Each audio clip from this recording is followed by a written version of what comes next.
So, episode 6 of book 2. So the last time we saw 7, have I missed one? Mm-hmm. How did I miss one? Bah, rubbish. I'm being lied to. Anyway, regardless of numbers, because maybe I can't count.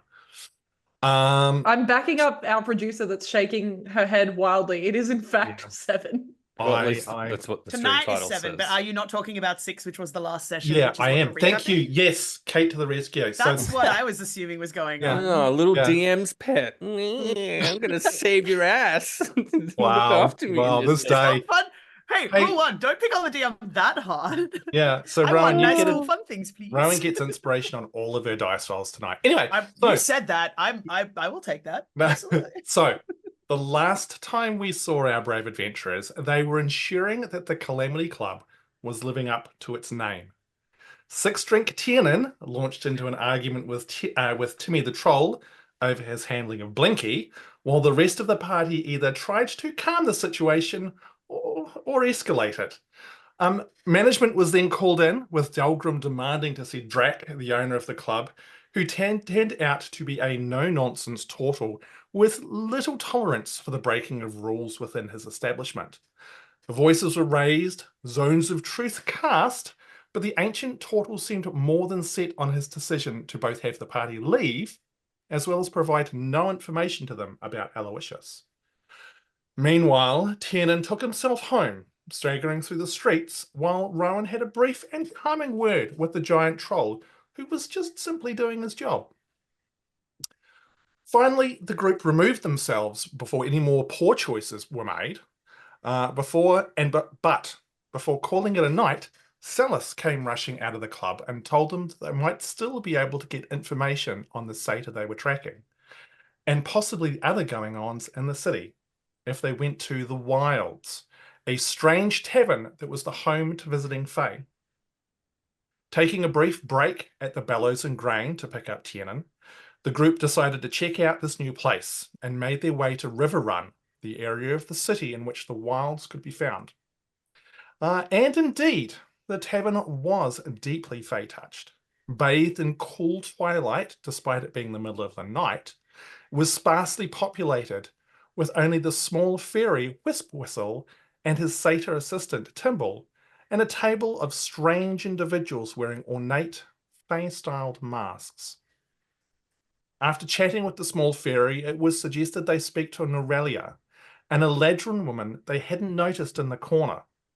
Hidden in the shadows with only flickering candles to illuminate her, and a dark crystal ball on the table, the pale woman advised them that, for a price, she would be able to answer their questions for them.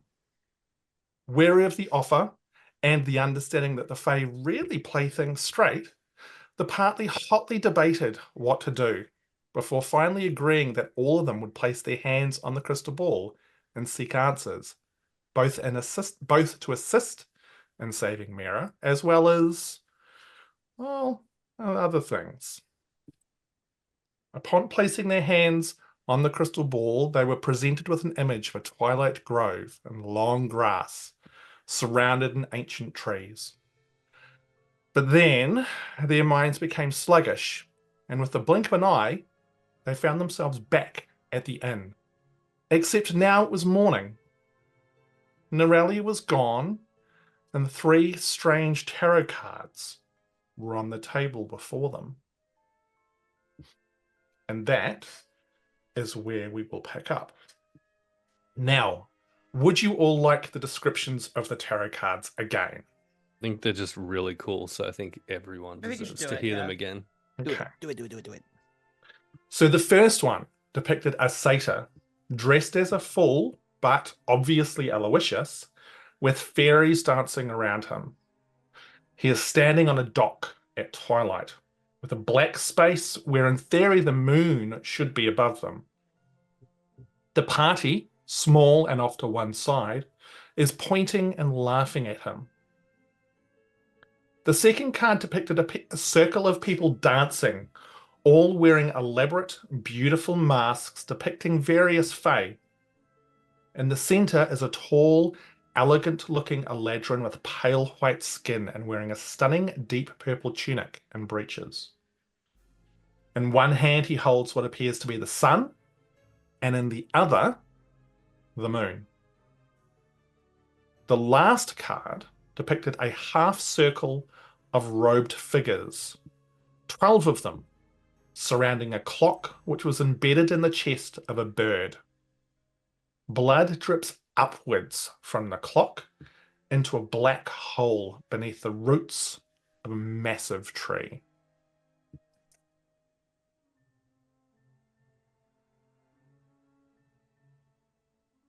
Those cards just appear on the desk, on the table? Sorry, what was that, John? Those cards just suddenly appeared on the table, did they? When you came to, and it was the morning, like you blinked your eyes, everything had changed, and the cards were there on the table. Like they weren't there a minute before when you touched the crystal ball, but now they are.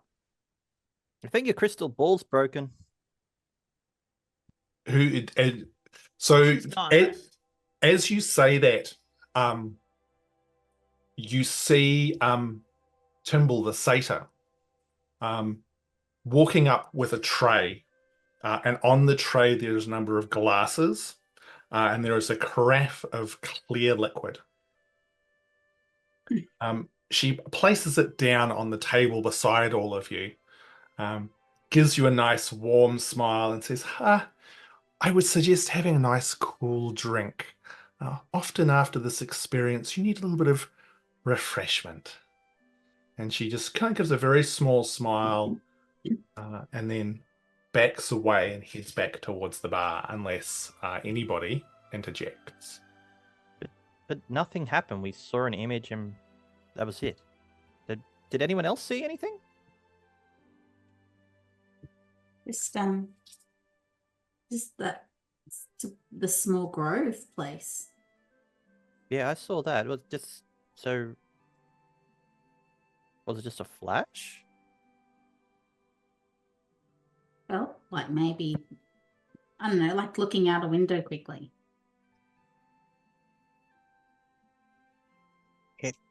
It was an interesting, albeit strange, incident. Whatever it was, it is done now. We are here and return. And look, these strange cards have appeared before us. And I think Delgrim will pick up the one with the obviously Aloysius one at the docks. Mm-hmm. He's going to examine it a little bit just to try and get a sense of what kind of body of water these docks are actually at. Okay. Firstly, make a perception check for me. Yeah, well. 15. Okay. You notice a couple of things as you look at the card and examine it that you didn't spot when you first saw it there.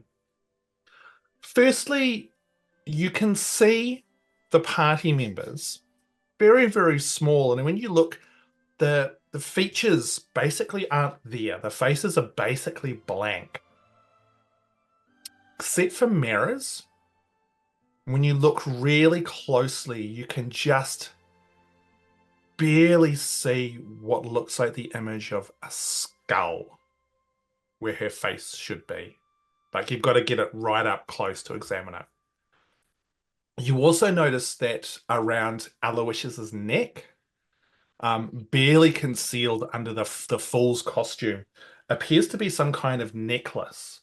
It's a jeweled necklace depicting what appears to be maybe a setting sun, and it looks very similar to the image that you saw on Athelas's book, or on that scrunched up piece of paper all that time ago.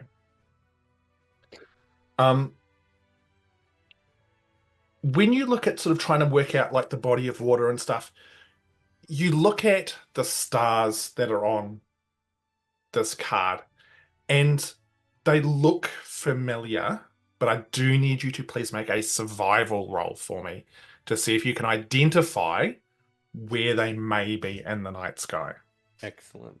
So fun little story. over the course of the last couple of sessions, at some point, Delgrim has picked up the Fae as one of his favorite enemies. So if that constellation happens to be relevant to either aberrations or Fae, then he would have advantage on that survival roll. Otherwise, it's just going to be a 17. 17. 21. 21. Wow. Look at Delgrim go. What? How did I just roll good on a survival roll? Yeah. Wow. Wow. I'm so Holy proud shit. of the aren't you a ranger. ranger? I'm so proud of Because it wasn't at a Ranger doing it wasn't at a pivotal life or death situation. This So is gonna be, the they're dice were like, stars. "Yeah, They're you're in good, the you're good." sky. Congratulations. Yeah. Well done. Yeah. It's the start.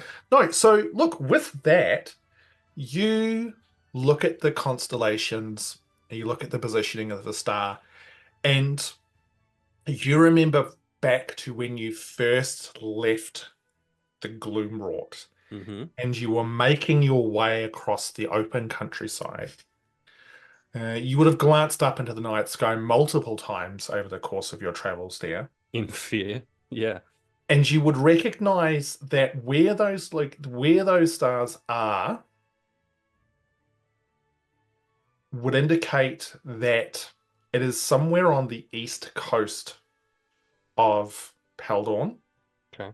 And because you rolled so well, you vaguely recall the mention of a city in Tilwith, which was essentially the land of the Fae, called Wildport. And based on that information, you're fairly certain that it would indicate that this image is based in that location. Magnificent. Nice rolling, sir. Well done. Thank you. Norallia, is this all we get? 3 cards? She's gone. Oh, She she's has gone. vanished. When you It's when just you came tangled. through, she had vanished. DM question. You said we came to. Is there any indication of like the passage of time, like how long we've been sitting here? So the sun is coming through the windows. There is still a vague kind of sense of twilight inside, but some of the blinds of the windows are open, some of the shutters, I should say. So you can actually see the sun coming in. So hard to tell, but I mean, you guys came here close to midnight. Ugh. Can Miera pick up the card with the third card, the one with those 12 robed figures? Yep, for sure. I want to see if they're the same robed figures as the ones that were in the ziggurat. I was just thinking the same thing. Ooh, Nice. that. Nice. Oh, I I'm did digging a it. brain thing. You did do a brain Yay, thing. brain things. We're all doing so good. Somebody's a note taker. Wow, look at you guys go. I'm so proud of you guys. So, make an investigation check. So proud for of you, me. and you all die. Yeah, and you did. Miera, investigation check for me, buddy. Ooh, I rolled a nat 20 plus 4, so 24.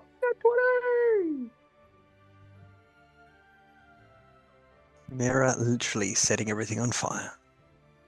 Okay, natural 20. Hmm. So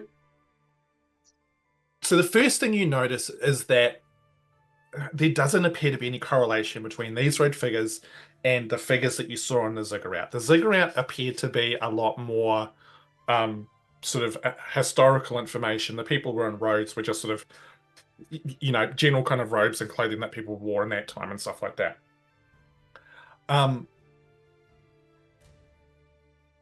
But you kind of look at the card, and then you look at the card in Delgrim's hand, and you look back at your card, and then you look at Delgrim, and then you look at his card, and then you look back at your card. What is this, an Old And- Spice? Yeah. It's Yeah, back to me. sandalwood. And you realize that the hole under the tree looks to be almost exactly the same size as the hole where the moon should be on the card that Delgrim is holding.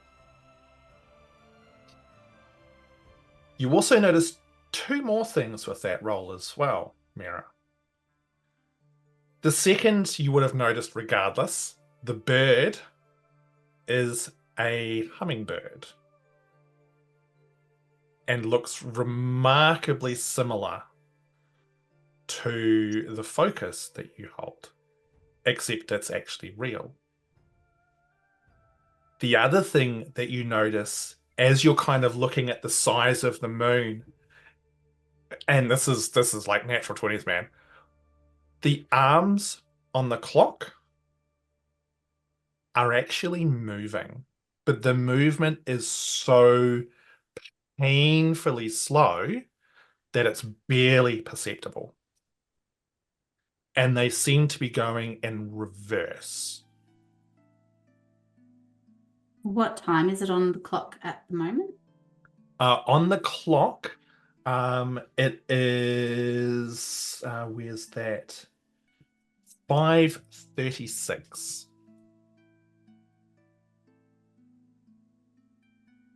So I'll hold the card up and lift up my focus and just kind of like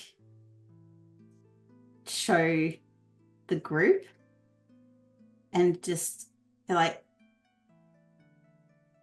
this is the same bird, obviously, but I don't know if it's my eyes, but look at the clock and can you see it moving? It looks like it's moving. And I'll hand it to whoever wants to grab it. Tiernan would be very interested. He'd go and have a look at the card and he'd say, "What's the significance of the bird to you, Miera? Well, They do appear the same, but what's the bird around your neck?" the bird, Bex made it for me. So it's a little wooden carving, but she's carved it and painted it. It's a rainbow hummingbird. Is- So And it's it one would of be the very first. obvious as Miera kind of points it out that, yes, they are the same thing, except the card is a real bird with the clock embedded in its chest. So is the bloody Fae and their symbolism. Tiernan seems quite agitated and angry, by the way. He is not happy with just receiving 3 cards. Is the bird supposed to represent you or Bex? It was just something that Bex gave to me. I guess it was kind of like because obviously we come from Sparkletown, and we've got like the rainbow rivers and all the colors and stuff like that. So it's very representative of where I come from. But then I guess the birds sort of, birds are free and they can fly around, and it was just kind of something that she gave to me, and yeah, she left it behind when she left. It was just something that she kind of left for me. Sparklebird is not only a reference to you on these cards, Miera.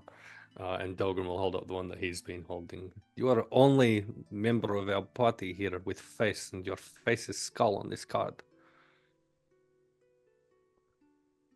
Well, is that maybe because of the possibility that I could be in some real trouble with the whole thing in my mind? And This is possible. What about the other card? What is on this card? And Delgrim will pick up that other card and see if there's any other little cutesy hints to be found there. Yeah, make a perception check for me. Sure. May I also start That looking one. May I also start looking at the cards? Yeah. Anyone who wants to have a look at this card appearing over Delgrim's shoulder. is there any Sure. way that I could have, before Delgrim picked up the card to have a look, touched him to enhance his abilities? Not even worth it. I think Delgrim's picked up the card. He's just fumbled it and it's flipped out of his hands entirely. It's And on the probably ground. Right, him. Tiernan catches the card barely. which is just amazing in itself. Yeah. So anyone who wants to examine the last card, please feel free to roll a perception check as you gather around it. All I right. take Ham, Can I take the- while... Oh, Oh, sorry, you go- Kate, no, you go you go. first. No. Okay. Kate, you go. Kate, Okay. go. Okay. No, you hang up. Can I No, you can I hang grab up. not grab, but like while they're looking at the other one, can I have a look at the one that Miera says is moving? Yep. And I want to look at it more from a like, what is this magic that would make this do this? Not a I want to figure out how this is working and what is going on. Does that make sense as a difference? Damn it. Ham? Tacking on to that, I'm going to cast Detect Magic. Perfect. Like Yeah, okay, we're cool. just going, Awesome. what do you mean it's moving? Instead of What do you perception, mean? I'm going to Detect Magic. Yeah, I was yeah. I was aiming for Arcana, but like as in like she's more Hey, trying to figure it out. surely you can still do it, right? Look, Kate, feel free to make an Arcana check. Absolutely. As B also casts Detect Magic. We'll do this, then we'll do the examination of the other card. 17. Was that 19? 17? 17. So the two of you are examining this card while others are having a look at the other one.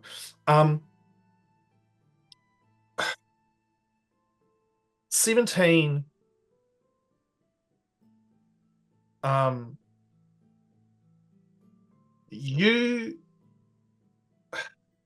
It's hard. You would know from stories that you've heard in your hometown and maybe some books you've read and the like that the Fae certainly have a knack with creating certain enchanted items. As it's sort of already been briefly touched on, the nature of them are often ambiguous, wildly open to interpretation, and it's very obvious that this card's been like handcrafted. Like you can see the imperfections from a hand that has written this thing. So as you're doing that, B, you cast Detect Magic, and all three of them, of course, flare into light, as well as a number of like the candles and stuff in this establishment as I'm well. gonna try and like anything that looks mundane, like candles. I'm gonna try and just blinkers on them, and specifically be looking at these three cards. But also, if anything else pings in here that is unusual and not just like a caster walking around. Yeah, for sure. Yeah. So, is this sort of like all three of them like flare with powerful magic? Mm-hmm. I think I'm trying to understand the nature of the magic and whether it like feels bad. It doesn't feel Bad magic. It doesn't feel bad, but I can you also please make an Arcana check for me? Mm-hmm.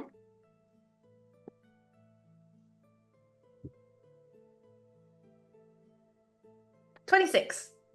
26. I beg your pardon. Bloody Was an wizards. 18 plus 8. Well, who's the book nerd now? Okay, so Emily. He's with gonna- yeah. So with that, the magic flares. You understand the enchantment and the nature of the magic in regards to it's there to how it sort of flared into existence. But with that and the understanding that this is Fae touched, you haven't seen anything like this before. But all of the magic that you've experienced in your past has effectively been linked to the arcane. You've never dealt with divine magic or any other sort of types. This is something very different.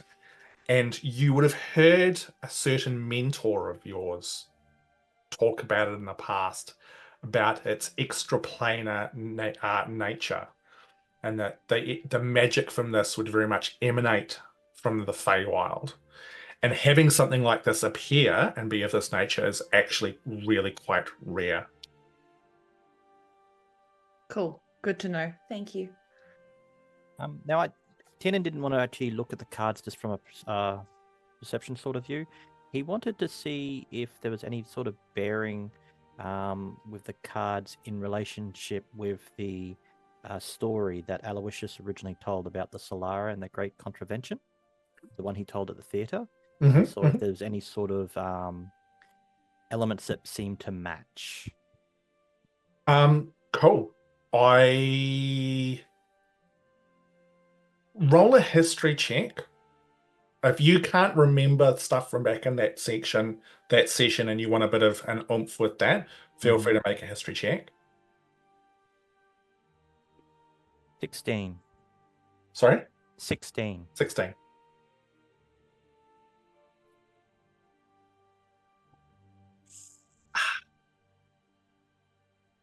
There seems to be no connection. Fair enough. Who was looking at the card and was wanting to make a perception check? Still do it, but I Yep. won't do well. Yep. Everyone who wants to, roll your d20. Grumpfel, you want to pass your eyes over this? Yes, certainly. It's an investigation. Perception. No, perception this time. 25. 25. What was that, Miera? Dirty 20. 20. Look at you 10. guys roll. Level 6 characters getting better bonuses. Not The two of you, both of you, examinate kind of like hunched over together like a couple of kids examining something that they've found that maybe they shouldn't be looking at. This and card, you- good for 2-for-1 drinks at the Calamity God. Yeah. You notice three things. Firstly, one of the dancers looks suspiciously like one of the people that was in this inn the night before, who is no longer here. The next thing that Miera, you spot is that the gold embroidery on the eladrin's shirt spells out a word. What languages do you speak? Celestial and regular. Okay. Grumpfel, what languages do you speak? Common, Dwarvish, Gnomish, and Undercommon. Okay. Both of you look at it. You do not know what the word is. It is in a language you do not recognize. Do either of you indicate that you're trying to read a language that you do not recognize by any chance? With a perception check of 25, does that he doesn't know it, or he recognizes it but knows he can't understand it? You make a history check for me. So the perception check was to see it like it's a tiny Oh, detail. okay, yeah. So the history check would be to see if you might have an inkling to what the language might be. 19. 19. Appears the language is Sylvan.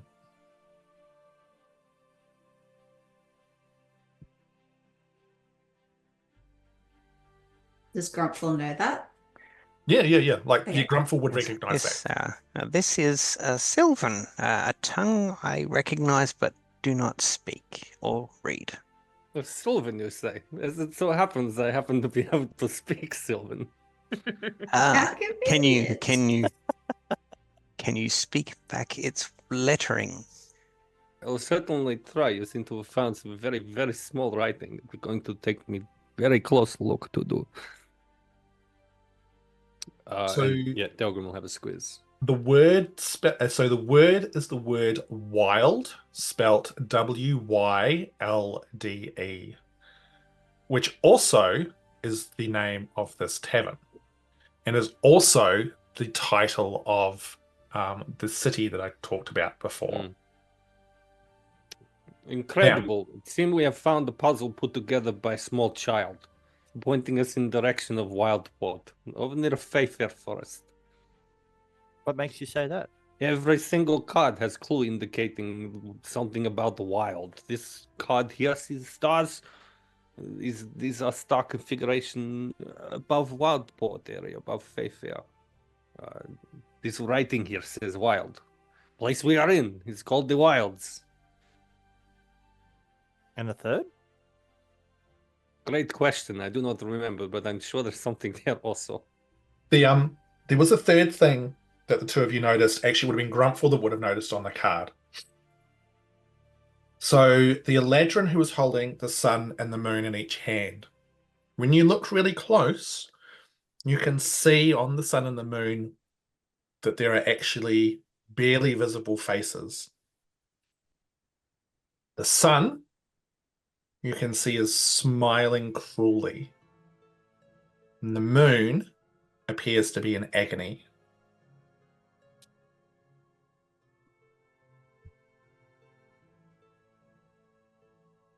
In the Which, face. like, like metagamey wise, is a hardcore association with the Great Contravention story, right? Wasn't there a couple, one that was in some kind of anguish? You mean Associated with the sun and moon? as part of the play? Yeah. Or am I misremembering that entirely? Gosh, I would need to go back and have a look, to be honest, at some of that stuff. Play told a love story between the eladrin Toril and the great Solara. Solara, it's got a real sun flavor to it, doesn't it? Most intelligent, well, probably now most second intelligent player in the party. It's probably something you might pick up on, just saying. Wow. Do the cards fit together at all? Like if we kind of put them together, because I know you mentioned that the moon was kind of the same sort of size as the dark hole in the first card. Mm-hmm. So the moon on the second card. Do they, like if we put them together, like do they fit anyway or anything like that? It's an interesting idea, but no. As you try to manipulate them, that moon element of it was the only thing which appears to have any kind of like similarity between the two of them. I'd just like to point out, these 3 cards just appearing like this, I mean, I'm guessing out of nowhere, is super abnormal. Specifically with this kind of type of magic. I've had dealings with quite a bit of magic and not this. What kind of magic do you speak of? Well, I mean, a lot of my magic comes from like arcane in nature. This is not arcane. And it's like, it feels like it's from like another plane, not here.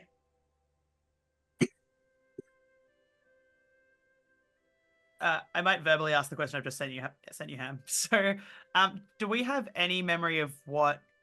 Because we as players all know that we're about to play a session that's going to fit between this session and last session. Do we have any knowledge of that at all at this point? Do we have any memory of it at all? So as characters, any memory. So for the briefest of moments, you all sort of pause to ponder this and ponder what you've found. And it becomes very apparent that none of you remember anything. You looked into the crystal ball and you found yourselves here. But each of you has a sort of a certain sensation, whether it's a sense of loss, maybe a sense of discovery, but you don't know of what. It's like when you wake up from a dream and you're like, I know I just had the best dream and I cannot for the life of me remember what it was. And for some of you is a sense of deep, deep contentment. But all of that we'll probably find out a little bit more about PAX. But for now, you're all aware of the questions you may or may not have asked. But beyond that, you do not know what actually happened. You've got no recollection. I would like to look into the second card again. Yep. I note that the pale eladrin was wearing a deep purple tunic. Deep purple usually is associated with royalty. Is there any sort of indication that the eladrin is of a royal line or anything of that nature that I can discern? How would you discern that? That's the hard part. Are there any Well, they seem to- features that someone of royalty would have, like attire, things like that? Is there a watery bink throwing a sword at them? Well, we're talking about the wild port and what's the land over there called? The Fayfair. So the Fayfair. forest is Fayfair. The Fayfair. land is Tilwith. Oh yeah, there you go. Apologies. Apologies. What does Tiernan know of that land? Who's it ruled by? What's the standard government? That sort of thing. I guess the question. So I will openly ask you the question before getting into roll. So Cartharbal would have gone absolutely nowhere near that part of the world ever. Okay. Would Tiernan, do you think, have any opportunity to have learned or wanted to learn anything about it? What is the Forest Fae known for? Like, is there any sort of materials that particularly would be important to constructing, maybe magical items or anything of those nature?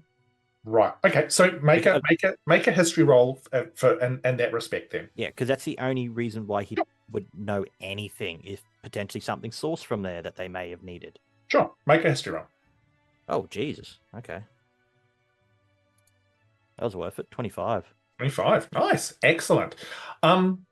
So you ponder on conversations you've had or overheard when you were back on Cartharbal, books that you've read, study that you've done, and you would be very conscious of the fact that when it comes to Tilwith,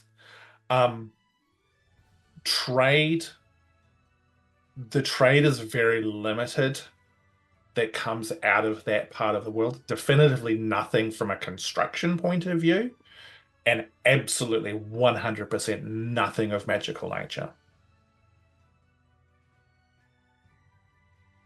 So it's sort of like a isolated society. It is for people tend to stay away from that part of the world because it is a very large part of southern Paldon, and it is very, very much populated with the Fae, and with that comes the somewhat different morals and understandings of the world, and the implications one might have if they were to wander into that part of it. Cultural clash. Okay. I'll reach over for the carafe and have a sniff to see what's actually in it. It's water. I'm taking Nice, a big fresh drink. water. It's beautiful. Super, super, super fresh, super nice water. God, all the stretching. I wonder why. Wow, There you nice go, is that- arm, Ham. I know. What's that on your arm?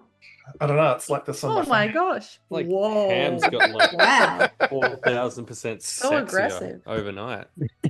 Yeah, I was going to make another comment, but I won't. Coward. Yeah, look, I'll save that for off stream. Yes, that sounds like an old English pub, the Ham and Ink. Oh, God. I like it. Oh, dude, that's totally The going to inked happen ham. in somewhere now. Yeah, The Thought you were ink going to ham. say Put the it- hammoning. the pork and Let's put it in Ominous. Svazina. There's a tavern there called the Ham and Ink. look. I don't know about all of you. It is very late. We have obviously been through some kind of situation which It's not all late, of the us do sun's not out. remember. Did we say it was like midnight? It No, was. that's what time we rocked up. Yeah. Okay. And It- now Are we it's feeling morning. tired? It's We- no we- longer we- late. I We am all so have a tired. level of exhaustion. No, I'm you don't very feel tired. tired. Really. I I'm thought you not said we tired. felt sluggish. Yeah. So your mind felt sluggish as you were kind of sinking into the image, and then when you snapped to, you felt fine. Okay, I feel so good and great. I'm ready to continue investigation to save Miera's life. All of the things we've seen here seem to point toward Wildport and Tilwith. That is very far away. There's nothing we can do about that now. What we can do about it now is investigate this Candle Quarter where people have been having strange dreams. We can take psychic glance. We can see if we can find some kind of clue to prevent Miera's mind from exploding before we have chance to see maybe what is in Wildport. Okay. What do you Um, all think? Yeah, plus we probably should think about maybe checking out at least the Candle Quarter. Yes, From that what's- was in fact the actual suggestion I have just made. Yes. Anything that prevents Miera from having another unreal headache is good in my books. Did have a Speaking potion s- before I came in too. That's good. How many of, given what with the crystal ball and the time, how many of those do you have left? I've got 4 left, I think. Does Miera indeed have 4 left, I'm just Hamish? checking. So if my maths is any good, that's right. Just trying to backhanded find out if Miera used one during our episode that hasn't Yeah, no, happened. I definitely did use one before we came in. Yep. No. Look, and that's a legit like. Yeah, I've got 4. Yep, you do indeed have 2 left. I have 4 left. Yeah, no, you do. Fine, rip me off. Wow. Wait, 2? How long were we gone for? That ink's really changed you, Ham. You Yeah, never would have done jeez. something like that Yeah, before. yeah. But Miera, Is I don't know if this will help at all, but maybe there's something I can do that might keep you even more safe. Maybe not as effective as potion, but I feel like I feel like I have learned things that may be of use and might help you a little bit. But I want to make sure you're okay with me giving this a try. I don't think I've tried this before. Or if I have, I do not remember. Is okay? I'm totally fine with it, but just outside of character chat, I have now got a resistance, or I've got like resistance to psychic damage. So if it was something like that and you don't want to waste it, because I'm not sure if those things stack or not. You want to attack Miera? I do not want to attack Miera, no. What Delga's going to do is approach Miera and just kind of place his hands kind of on her forehead a little bit, and just kind of mark, without kind of leaving any mark, just some kind of like rune-like imagery, I guess, and he will cast Protection from Evil and Good on Miera. What's the duration of that? It's a great question. It's literally 10 minutes, but hey, it's done. Yeah, cool, awesome. How does that kind of appear? Is there any kind of visual element that happens to that beyond you sort of tracing the runes, or? I don't think there's any actual visual appearance of this. I think this from Delgrim specifically is more about sheer willpower. So in whatever way this works, that he still doesn't technically quite understand, I think he's imparting some of his own experience and wisdom kind of into Miera for this amount of time to afford her some extra protection from those creatures that spell covers. Okay, cool, awesome. Okay. Thank you very much. Do I feel anything like on my forehead, tingly or anything like that? By the sounds of things, no. It would probably be maybe slightly strange, Delgrim doing this. Yeah. Okay. Thank you. I was expecting a slightly strange Delgrim scent lingering to come out of your mouth. I was like, okay, sure, we're going there. Why not? Scent. Yeah. The only thing I can think of would be fish, and I don't really want that. It smells of fish and off milk. Yeah, fish and spider milk. Hey, spider milk keeps for a really long time. It's only because you can't tell the Keeps. difference between when it's Yeah. fresh and it's off. There's no difference Yeah. in flavor or smell. That's just it. It's just whether you get sick from it or not. It's otherwise it's exactly the same. Nightmare fuel. Absolute nightmare fuel. Absolutely. If we're going to go, I'd like to I just want to look at that last card with the tree. We did have that brief image of the ancient a Twilight Grove. Yep. Is the tree that we see in the card any reflection on that brief image, or does the tree of can we determine what kind of tree it is, or whether it's located in a specific specific part of the world. As in, Anyone like gets the type of tree it is. Yes, the type of tree. Make a nature or survival roll for me.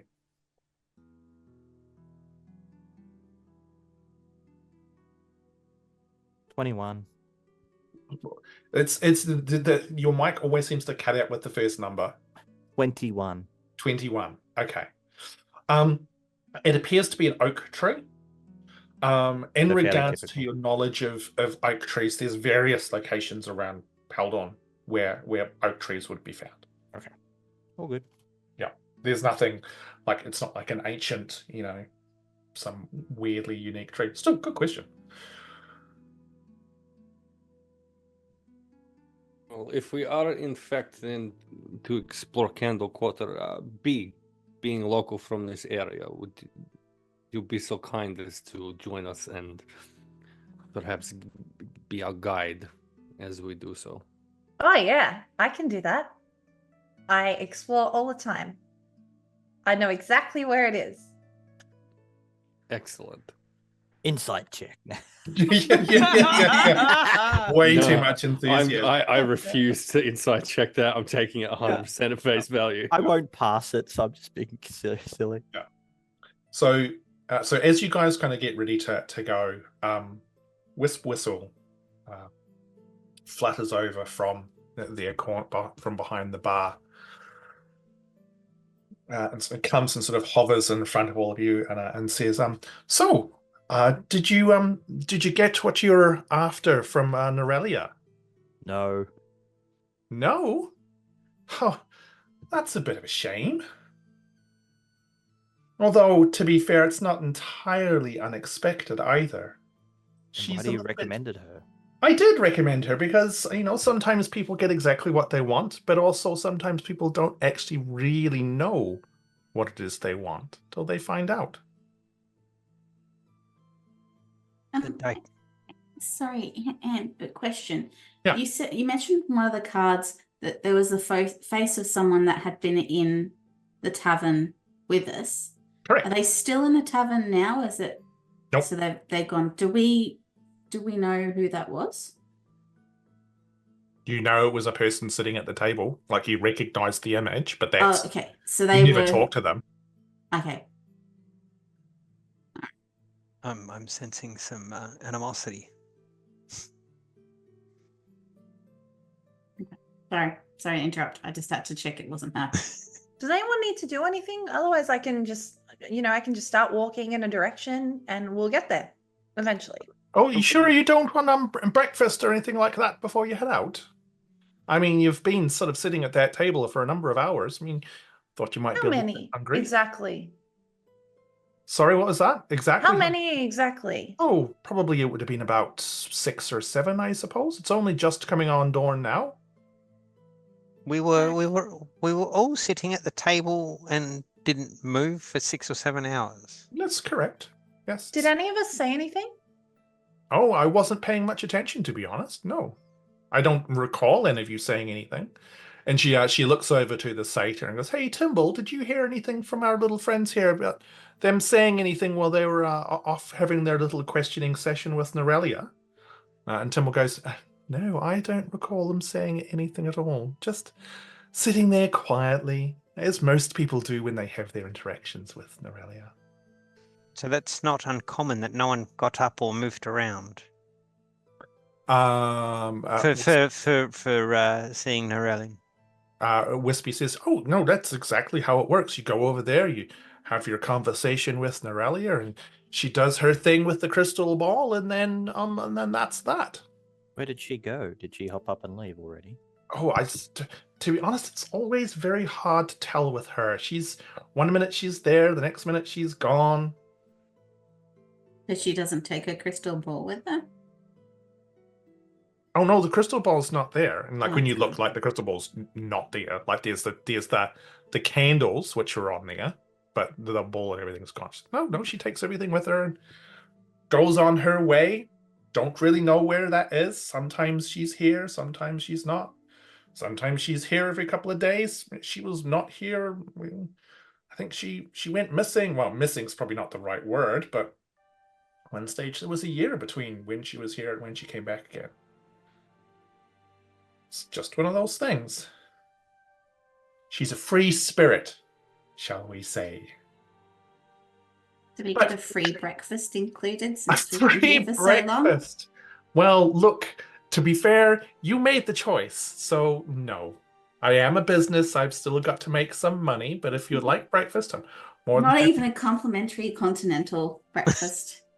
I'm sorry, but maybe if we'd actually paid for a room and stayed overnight, we could maybe negotiate a cheaper rate for a breakfast, but you didn't. What is for breakfast? What is for breakfast? Let me just have a little ponder about what actually is for breakfast. While this is all going on, Tiernan's going to walk back over to the table and make sure and pick up the 3 cards and stuff it in his pocket.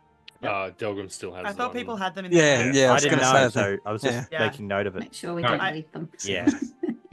I would assume that I am currently holding the one with the moving element, Okay. and that Promi had. As At long least as one, we've if got not them, both the that's all that others. I'm Yeah, yeah, yeah. interested in. That's Yeah, the one. and- Because and knowing Delgrim Ham go, you never said you didn't pick him up. Pocket it. I Also, was whilst- sitting there. I was waiting for that. I was waiting for the moment to say, who picked up the cards and who's got them. Yeah. Well, also, whilst the menu is being checked, Yes, Delgrim will yes. point out, I see it is a new dawn, and we are exploring a large city with which we are unfamiliar. May I suggest to those of us who were given gift from friend of ours, says Madonna, that perhaps today is a good day for shard, just in case we are to get separated. It may make it easier for us to find each other again. Or, Tiernan, perhaps if you have to chase small child who has stolen all your money through streets, we can find you more easily. Rowan's Need that pulled that pencil? face of you did not just say that. That's not going to go down well. Absolutely not.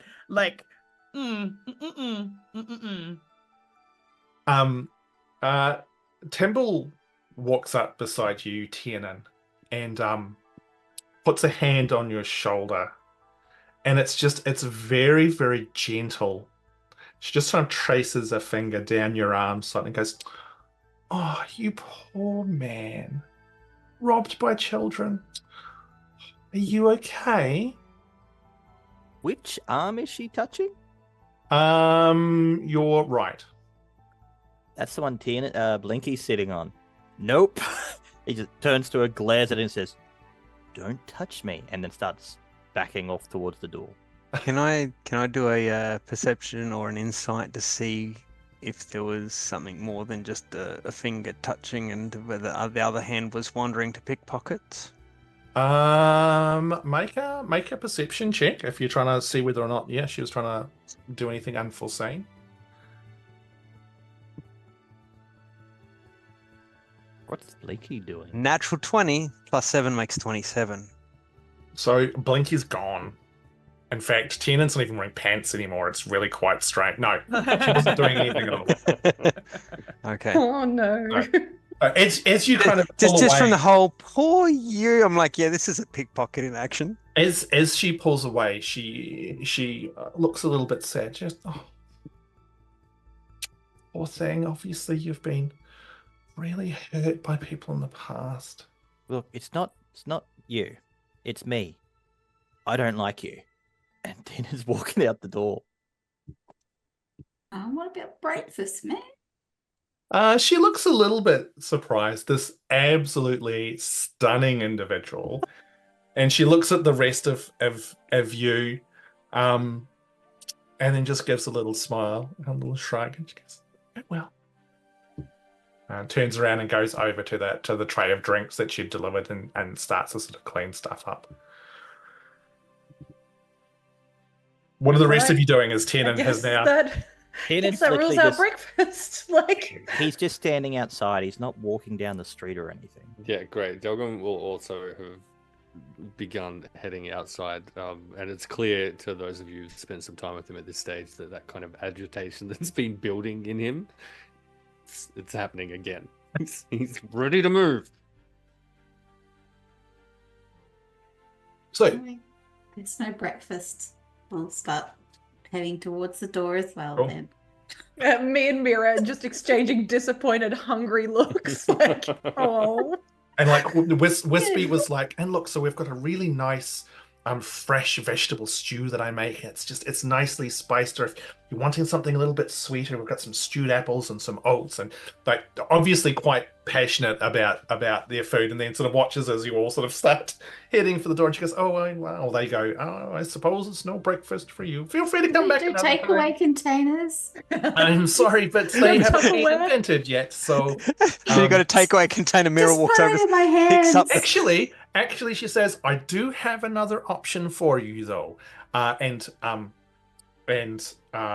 they quickly flit away behind it's like through sort of a back room, and then and beckons for Timble to come, and then they both come back.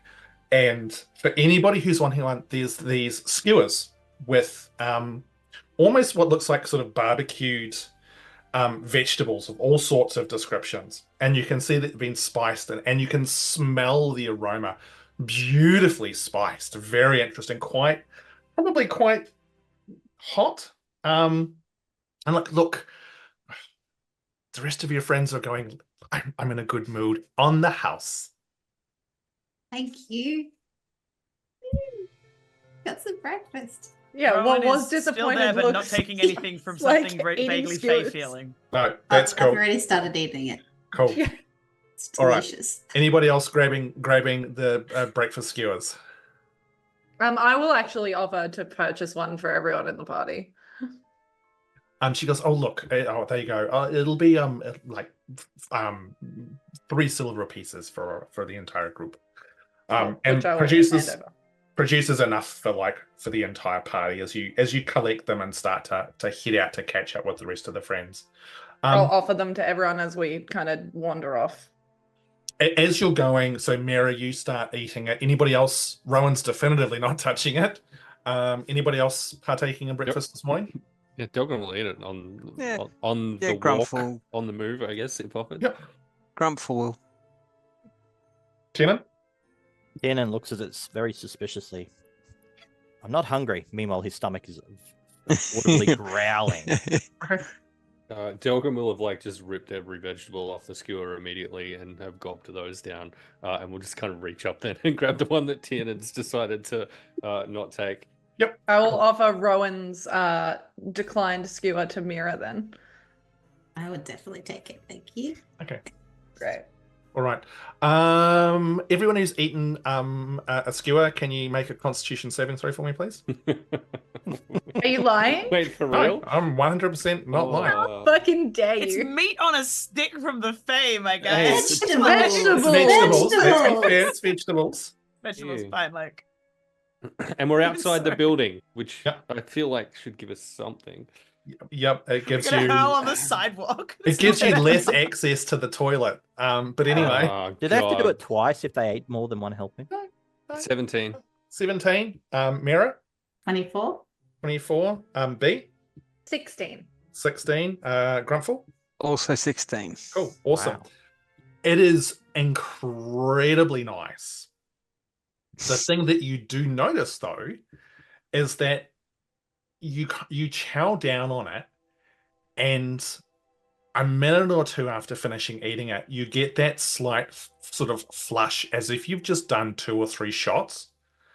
And you almost feel slightly drunk from eating this. Incredibly good. Like some of the best sort of spiced veggies you would have had. But yeah, there's Wait, but definitely... Miera and Delgrim had 2. Are they just plastered in the We like- streets? yeah. They're okay. They're okay, but it's just you are just like Could Wow. could be a long shot then, Haim. But given you're describing like sensations following food, can I make a medicine check just to figure out what's going on? Is And that- it's just the veggie sweats. yeah. I mean it's the veggie sweat. I don't. okay, not magical? Is it alcohol within the like what we're feeling? Is it like an alcohol it thing, feels like or you is it are. or is it some sort of substance? That's why I thought the medicine thing. in this situation, probably not applicable. All you know is that whatever it is that you've eaten just makes you feel like on the edge of getting drunk. You're not, but there is that distinct sort of sensation of, "Poof, man, I've just had something really quite strong. If I keep going with those, we're gonna be, singing karaoke and Yeah. And that's why I sleeping thought in the gutter." that's why I thought it was a stretch, but that's why I wanted to like But that's if fine. it wasn't magic, just like medicine's one of Grumpfel's things. He's Yeah, yeah, yeah. proficient with it, so I just wanted to check if that was something that was worth I looking mean, at. like it would be pretty apparent because all the vegetables were vegetables that you're aware of, that it was maybe something Yeah, with spices or something like that. That's that sort of thing. Like a wheel, like is it some sort of white spice from a southern area that was prepared in, and Who knows? all of a sudden we feel like we're gonna go and do push-ups, jog up the mountain, and sing karaoke afterwards. No, but I don't know about all of you, but I am feeling a little bit skewed and very ready to solve a mystery that may prevent our friend's impending death. So with that, you follow B. As B, you lead the group towards the Candle Quarter. Now, I can't remember how much of a conversation you and I have had about this, so we'll have it now. Is this a part of the city that you think B would have gone to very often? Do you need more information to help give you context? Yeah, I think so. I think I probably need a little bit more information. I definitely was lying earlier in a hope that you would just tell me. So, cool. Let's have this discussion. Yeah. Look, let me just look up. So the Candle Quarter is on the northwestern side of the King's River. Generally, the northern side of Dalian's Rest is sort of the wealthier side. There's not that same disparity that there is in Harrow, where there is extreme wealth and extreme poverty. But it's definitely where, you go there and that's where all the nice houses and stuff are. The Candle Quarter is also known to have some fairly sort of upper class, like bars and entertainment halls and stuff like that. So I don't know. Thinking about B, is that the kind of part of town that she would ever kind of go to? Not a whole lot of there'd be no libraries or anything like that. No, I think we actually did have a small conversation about this, and I think the decision we came to was based on things and stuff. It would be sparing visits to the wealthier side of town. So not often. But probably had ventured in there a couple of times. Yeah. Probably not alone. Probably either with siblings or friends. Yeah. So you know where it is. Mm-hmm. But beyond that, you'd be like, cool, we're in the Candle Quarter. Don't know where anything of interest is from here. So it takes you guys not a fairly decent period of time to navigate your way through the city. Once again, making you realize just how much bigger this place is than the largest place that most of you have been to, Harrow. The city is slowly waking up as you make your way through the streets. You came to in the Wyldes at what it would now be known as a very, very sort of early hour of the morning, just after dawn. You can see traders starting to head out of the city and towards the directions of the main gates, out to the south, to the northeast or to the east. You pass bakeries where you can smell like fresh bread being cooked. Traders starting to set up stalls in parts of the city. A city coming to life as you make your way through it. You cross over at one stage a large, very ornate arching bridge, which takes you over a very, very wide river, which you would know as the King's River, which runs all the way through Kingsvale. Quite a marvel of architecture considering the size of the river itself. And on the opposite banks, you can see much larger, much nicer buildings and establishments as you head towards what is known as the Candle Quarter.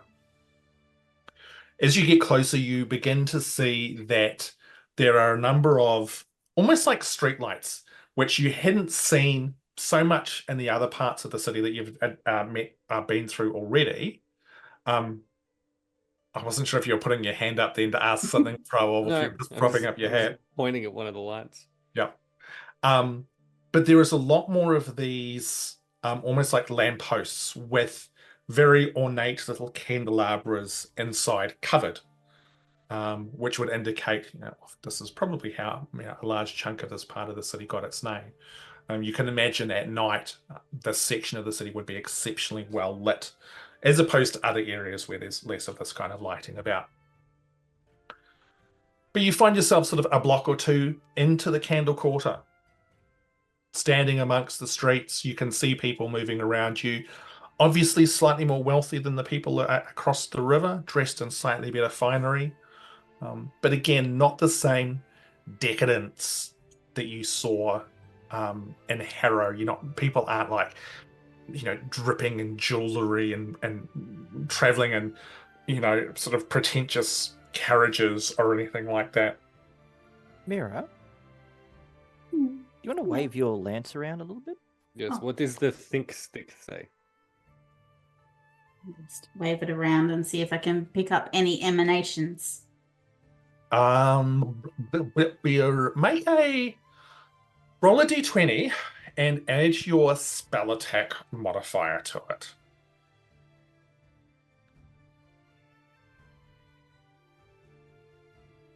So that's 14. 14. Okay, cool. You hold it up and you wave it around, trying to sort of channel some kind of energy through it to see if it'll do something. The traffic on the streets is a little bit busier now, and so you get a few people as they go past kind of giving you this strange look as there's this eclectic group standing sort of on one side of the road with this one halfling holding this fairly strange looking stick, waving it around in the air. You Do I don't notice them? Sorry? Looking? Do I notice them Oh, looking? absolutely. Like they're not being rude about it, but it's very obvious that people are looking occasionally. Yeah. Just say, if I catch one of their eyes, I'll say good morning. It's an older dwarven couple in an open air carriage being just drawn by one simple horse, and they kind of get caught by surprise as you like they're being caught out. And the what you assume is the female dwarf waves back and goes, "Oh, I'm sorry. Good morning. Hello." So flops on past. So yeah, nothing from this. Your magic stick or whatever you called it is not giving you anything at this point in time. Maybe Rock in my keep it. pocket. But you're not getting anything inherently from your pocket rock, your pocket rocket, your rocket pocket rocket. Sorry, I think it just broke Saz just as she was trying to eat something. That's amazing. Rocket. Yeah, no, good. Yeah, your pocket. Your pocket, yeah.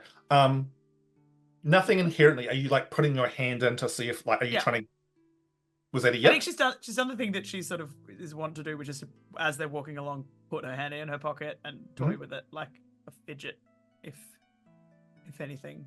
Yeah, Your for sure. pocket. What's in your pockets? There is. It's warm to the touch, but in that soothing kind of sense. But beyond that, nothing. Any luck, What were you Miera? going to say, Promi? You were about to say something. But... Just Miera perhaps keeps like a glance out just in case there's some kind of something here. How tall is it? Could I potentially use it as like just a walking stick, kind of, so it's always out, but it doesn't? I mean, there's like a piece of crystal on the end. I mean, yeah. Look, I mean, you could. It's probably maybe a little bit too big because you're a halfling. Okay, that's fine. Doesn't matter if it looks odd. Yeah. I'll use it as like a walking stick, so it's always out. Yep, no, that's fine.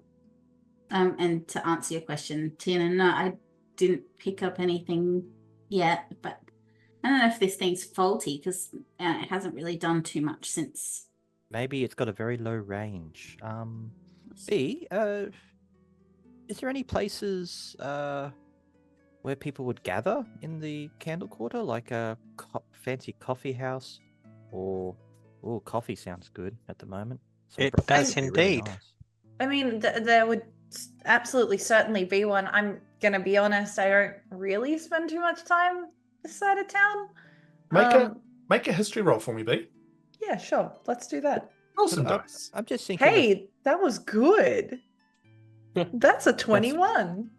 Ooh. Yeah. So with a 21, so what was the question again? Sorry, Tina. I was just wondering if there's any coffee house that may be frequented by nobles or high-profile people. There's Okay. the nobles that socialize. Okay, so They- the- Or the specific or- bad guy that we're trying to or- hunt or- down right and now. not Lord Ethelway. We're trying to find the Well- high tea house. Yeah. Yeah, Yes. or as first Neblin that's going through caffeine withdrawal. Yeah. Well, the way Tiernan thinks about it is, coffee is usually very much a social thing that people would come together, possibly merchants, and thinking that there may be some sort of house that's a store that's been pre-set up where people can come and make business dealings of all that sort of description. Just a public Give us place the place with the mini sandwiches, please. The place with the mini sandwiches. with high tea. Outstanding. Pinkies So- up, motherfuckers. So That's the shirt. That's the shirt. Just... what was that? Doesn't So- matter. you're not aware of any places like sort of coffee houses or stuff. You do know from your limited experience, and probably again Salus, who seems to know everything about everything and has explored many corners of the city, would have told you about a place called Kelbars, which is almost, think of it as a very kind of like old-fashioned speakeasy, but it's normally only open at night. But that is the place where people go to make like business deals. You socialize with the wealthy, that kind of thing. It's a very, very refined. Remind me the name again. Sorry. Kelbars. Okay, cool. I just need to spell it phonetically. Yep. Then I it's- would. Oh, sorry. No, it's okay. I was just going to say something stupid. That's fine. Keep going. Save me from Then myself. I would look at Tiernan and I would say, coffee, business deals here, not so much. But if we wait until later, we can go to the Kelbars. And it's like, I don't know, that's where Salus would likely point us if she was here. So we can try there. It's pretty hidden, Salus. so Who's Salus? my friend Salus. from Friend, the Calamity Club. Oh, who okay, introduced sorry. us to be. Yeah. Sorry, I kept thinking it was your brother for some reason. Sorry. Oh no. Like strict that's- Tiernan, no. man. He's just like, Yeah, it's a bit fuzzy. yeah. Brother is with a beautiful lady with whom I danced at Calamity Club. Yeah, don't do that again. It was funny. I enjoyed dancing. Why would I not do that again? Because she's a bitch. I have more than one brother, by the way. What? Oh, How many wow. brothers you have? I have two brothers. Yeah, I have Are you two the- brothers. Are you the middle child or the? Yeah. And I have a sister as well. This is a large family. It's just four of us. Wait, the rest of us here, we all only children, right? No, I have a brother and Oh a no, sister. yeah, except for your family, but they seem fine. What's wrong with my family? No, I mean, you did say that you didn't much. Let's just say we learned a bit about your family when you maybe had. It doesn't matter. She's like very much going like, you were very drunk. She's not gonna say that. Oh, you did Lighter the than equivalent that. of the "Do you know who I am?" speech. It was really cool. It was really cool. Yeah, It was a little scary, but you know, it was cool. You You saying that even- or? Yeah, Even no, I us- absolutely say that. Yeah. Oh, I Not didn't do gonna that not again, say did that. I? If you Again? weren't talking to the manager, you would have asked to see the manager. We, Oh, well, to be honest, Timmy was a bit of a jerk. bit. It's a very large jerk. It'll hurt poor little defenseless Blinky. But we don't need to be thinking about that right now. We need to find some kind of lead to these strange invasions of dreams, which feels close enough maybe to what is happening to Miera to maybe be related to what it is we are actually doing here for. And at this point, Delgrim will approach the nearest person on the street, grab them by the shoulders, and say, "If I had strange invasions in my dreams, is there anyone here who I would run to in fear, hoping they could help me?" So roll a d6 for me. Sure. Oh, shit. Oh no. That is a 4. Okay, that's some roll way a, to do it. roll a d6 for me again. Wow. Is this psychic damage to the poor individual? This is just how many guards are coming, Yeah, that's what going to I come just and take him away. That's a 2. It's a 2. So you grab the shoulders of this poor old man who is Take your hand off my shoulders. he's got well played, Heath. Well played. Excellent. Fucking love it. He's quite well dressed. Making his way down the street with a cane, and you grab him and you say your thing, and he's just like absolutely caught off guard. It's like, "Oh, I'm sorry, I don't know what you're talking about, Mr. Sir Dwarf. What on earth? Take your hands off me!" And he sort of tries to hit you with his cane. And I'll actually make an attack roll for this because why not? Wow, incredible. He deserves it. I Not the old rolled people. an here actual we are. 1. So Oh, you fuck. grab him and shake him, and as you do, as he goes to lift up the cane, he actually overbalances and falls onto the ground. So this elderly person I would falls like to onto the try ground. and prevent the elderly person from breaking their hip falling on the ground by getting in and catching them during their fall. Delgrim, I What's was just happening again? I was just about to say that. Yeah, if Delgrim, make an Delgrim, athletics check for me, buddy. if Delgrim was, and I was going to say yes, Grumpfel will try and. No, this is all on Delgrim. Right, what am I doing? Sorry, It's an athletics check. oh, perfect. It's Okay, kind of like a great. grapple. Yeah, so I've don't- rolled 15, which takes that to a 21. Okay. Don't stick the landing. He slips and he's like, "Ah!" And you kind of just grab him and all sort of manhandle him back up. He's like, "What? Oh, God, no, please, sir, leave me alone. Oh, you can take my money. God, just. I don't want your money, but maybe your mind is under attack as well, and why you fall. Oh, God, I no, have my been life- having this strange dream. That anyone around near here who might be able to tell me what that might mean? Make a persuasion roll with disadvantage. Why on earth disadvantage? That's so strange that you would say that. Okay. Both rolled 14. Wow. Is this right near the group, or is Delgrim a little bit a He's few just steps he's removed? just, he's just gone 4 steps aside from the Right. group after this chat. He's just got his face in his hands. This poor man goes, "Oh, I don't know anything about strange dreams or anything. I'm just, please, sir, I just want to go about my day. I had an appointment and now I'm, oh my God." Fine, Oh go. no. Can Rowan Get on with interrupt- your day.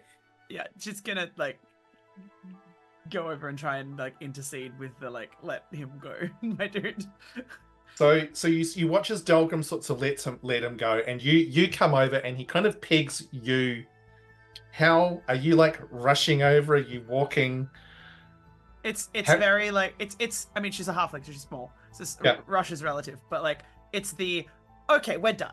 It's full mum interrupting 2 children having a fight. We're done with this Okay. energy. Make a persuasion roll for me. Uh-huh. Is this specifically to talk Delgrim down?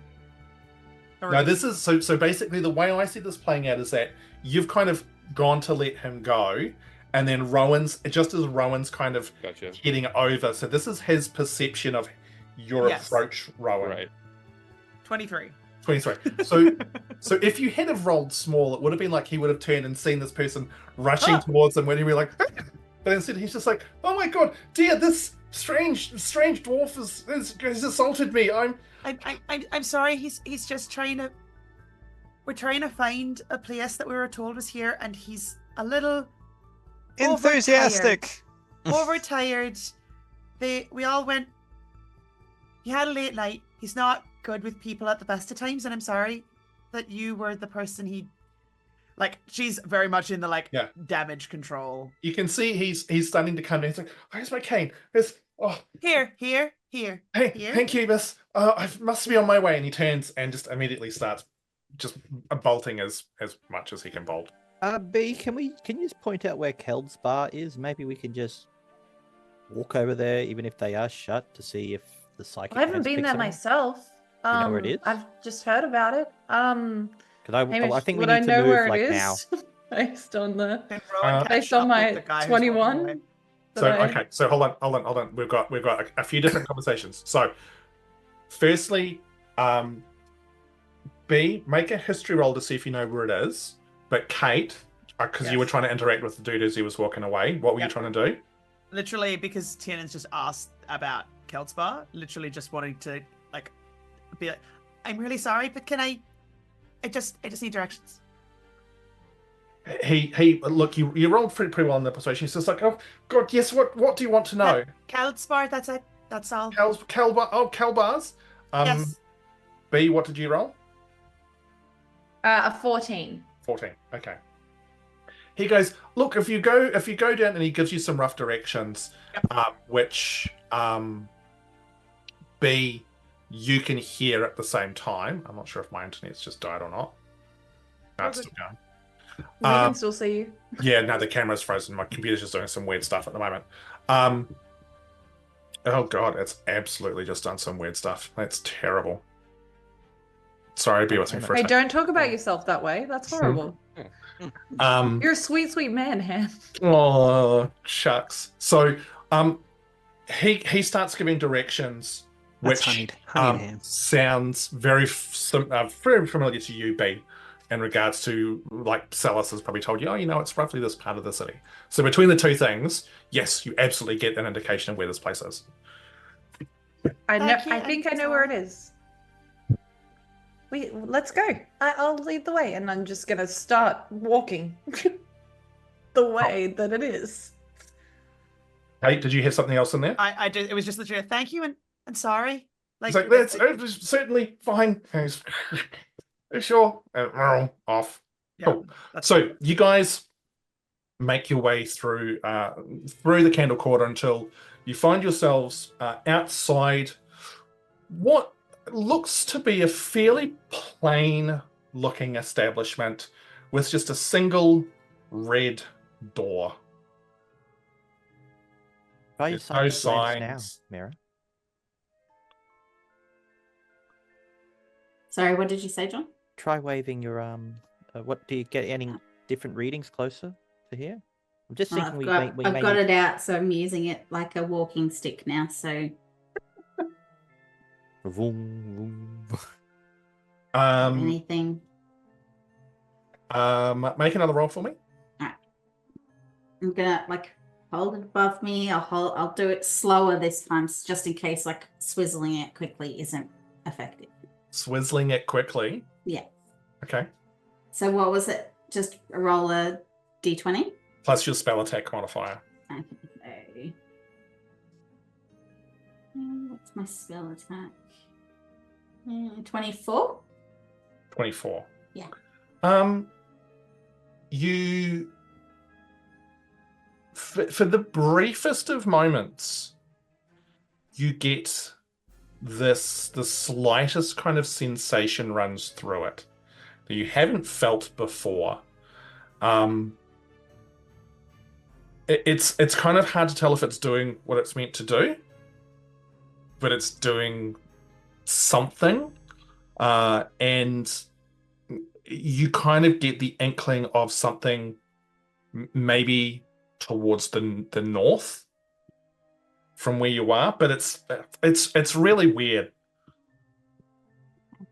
So I'm gonna use the stick and point it in the direction that I feel it, whatever is emanating, and say it feels like something that way, but then I don't really know I don't know if it's working, but something it's doing something in that direction. But you're sensing something, yeah? Yeah, I think so. Change Heath? from what is done before, yes? Oh, this hasn't done it before, so Will be. What's in that direction? Would I know what's in that direction? No, I'm probably not of any significant. Yeah.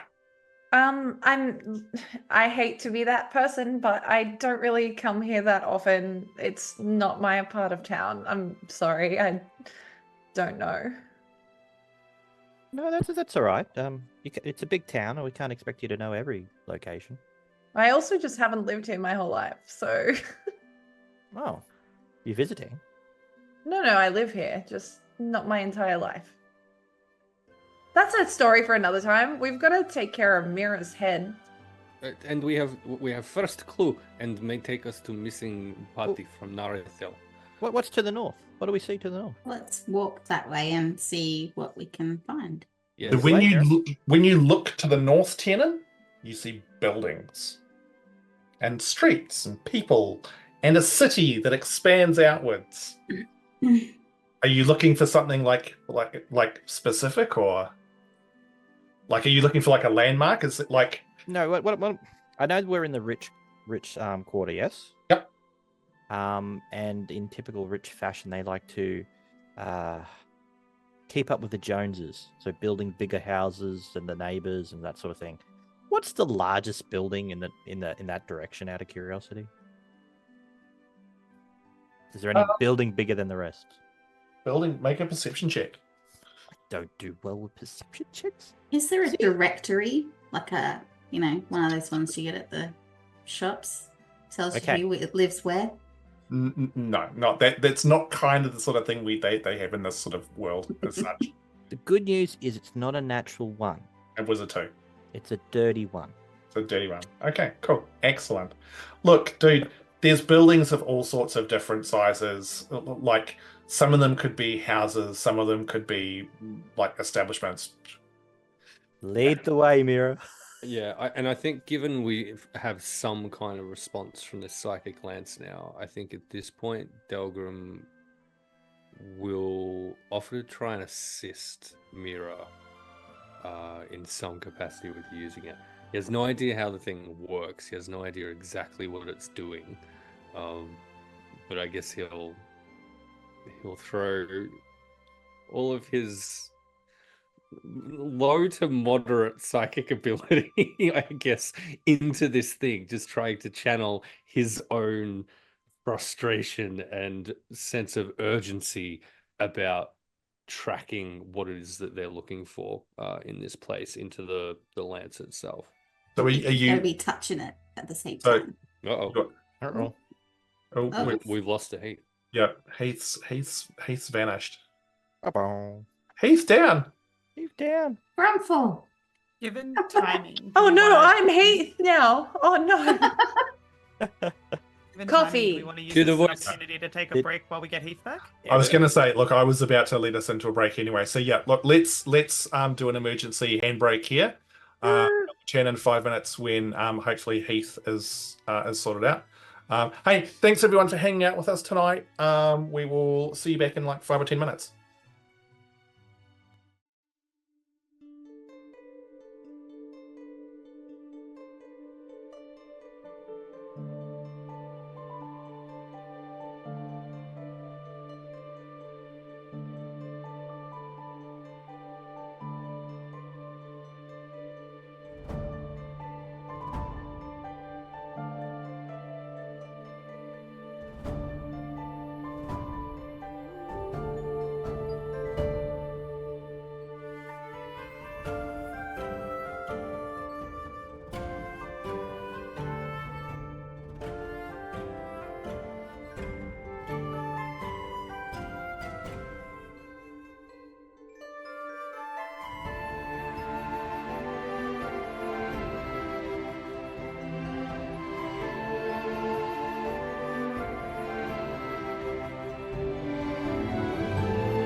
I think cool. Hey, hi everyone. Thanks.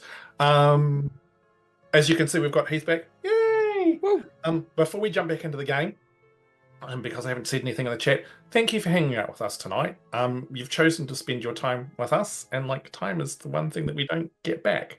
And so giving your time to us is super nice, and we really appreciate you for doing that. And we hope that you're having fun and that you're enjoying the chat, you're enjoying the game, and you're enjoying these awesome people. So with that, we'll jump back into things with the party now heading off northwards, following the slight sensations that Miera was getting from the psychic lance. And Delgrim, you were also attempting to so are you going to touch the lance and do something, or? Yeah, I think so. I think he'll I think he'll reach out and just try and, like, with Miera, see if he can actually feel anything from it as well. But I think his focus is going to be more on trying to channel his meager abilities through Miera and the lance itself. So it was given to her specifically as the most likely to be able to use it. I think his plan will be to try and give some kind of a boost to whatever is underneath that. Okay. I would like you to please roll a d20 and add your charisma modifier to it. Screw you. Can I lend any assistance? So this is going to be slightly separate. So this is just, let's see where he goes with this. You know what? We're going with the chunk for this. Okay. Cool. All right. Big old D20. That's a 3 plus my charisma modifier. Let me check. 0. Cool. Question: Awesome. Is this an actual action that is witnessable? You would see him like grab hold of the lance, and I don't. If that's the case, I'm going to pull my timepiece out of my pocket and activate it, and allow him to re-roll. I beg your pardon? So explain this. Paint us a picture, B. Tell us what this all looks like. You would see B in the moment of like clocking that Delgrim is attempting to assist Miera or understand this lance a little bit more. That she looks like a little bit focused on the two of them, pulls out a intricate looking pocket watch timepiece. And in that moment where it looks like Delgrim might be about to finish something, she clicks it and there would be this slight glow to it. And you will get to re-roll what you just rolled. There's like an almost momentary shift that is only very slightly noticeable in time where you get to redo that. Incredible. Will Delgrim experience both of these? So both the failure and then the new attempt? Is it something that he'll actually recognize has happened? I believe based on the fact that Ham has said that I can choose to do it after knowing the potential outcome of the roll, that you would in fact understand that you were about to fail or did fail. Amazing. Okay. Like a Bob Ross moment. There's happy little accidents, but we're going to give him a little friend over here. Hold on. That is the 19. Oh, Wow. Wow. Still a +0, but that is a 19. Still? Okay. And immediately Delgrim having, and again, that heightened sense of frustration and urgency is the thing that's driving him at the moment. And that initial time having absolutely nothing come of that, just this wave of sheer dejection has kind of come over him. And then this pocket watch is activated, and he gets to re-experience that. And so it's obvious that this is coming from B, that this is... I guess that's up to him.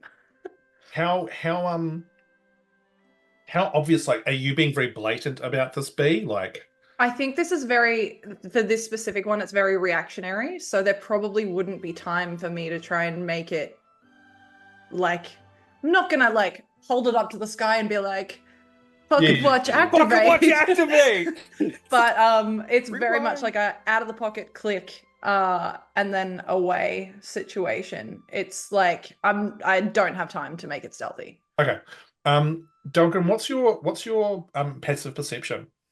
14. 14.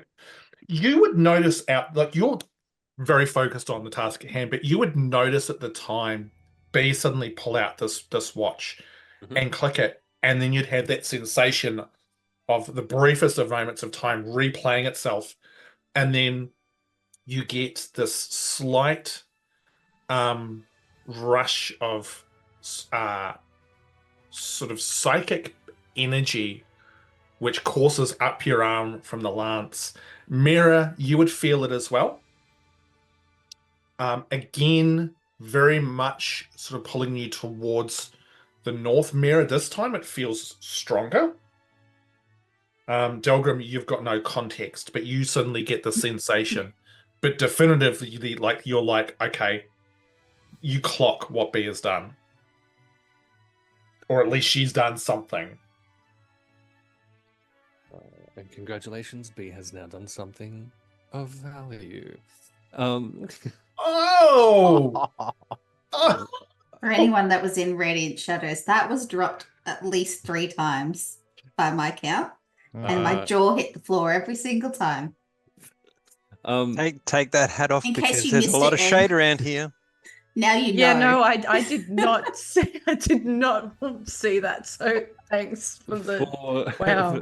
The briefest of moments, Delgrim's attention will be kind of torn between B and the wand and this sensation, and then kind of back to B, and it'll be fairly obvious that his curiosity is definitely piqued by what's just happened. But he'll turn to Miera. Did you feel that? Stronger. The lance. It was definitely like that's the strongest I have ever felt anything. Like stronger than before, but it's still pointing in that direction. We are on the right path. Where does it go? So, as you say that, around the corner up ahead, 6 individuals appear, walking with intent. Four of them are dressed in robes, fairly kind of plain, nondescript. Two of them are dressed in, and I think it's in studded leather armor, armed. The one at the front, you can see walking towards you. In their 50s, tanned, dark brown hair pulled back to a simple ponytail, very piercing blue eyes. And B, you recognize this person from the Calamity Club that you pegged when you were there and you saw someone, remember? Yeah, which I believe there was a misconception that I didn't mention it. I believe I mentioned it to Miera. Okay. And so in that moment, I will approach Miera and just point at the person. Which to Miera is interesting because you see as she points at Athelas, the wizard that you guys met, well, originally went hunting for a long, long time ago. And he sees you and gives you all a big smile and goes, "Oh, been searching through the city to try and find you for some time. We've literally only just come out this morning to see if we could locate you again. It's good to see you, friends. What? It's how are you doing?" And he walks up. Who would be at the front of the group? Probably, I would say probably Miera and Delgrim because we're with the with the lance. stick. So he just Yeah. walks up, like hand out with sort of a warm sort of greeting. Miera will take it unless she's restrained. No, so he takes your hand, Miera, and like puts his other one over the top and gives it a warm shake. It's like, "Oh, Miera, it's so good to see you again."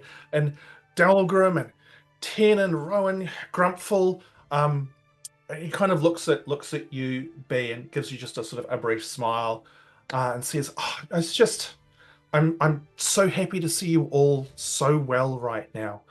As I said, I've been looking for you.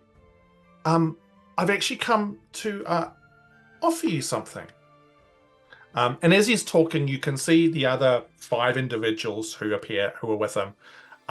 They're all sort of standing back slightly, not in any kind of like intimidating fashion or anything like that, but just slightly more out of the way. What are they doing? What do they look like?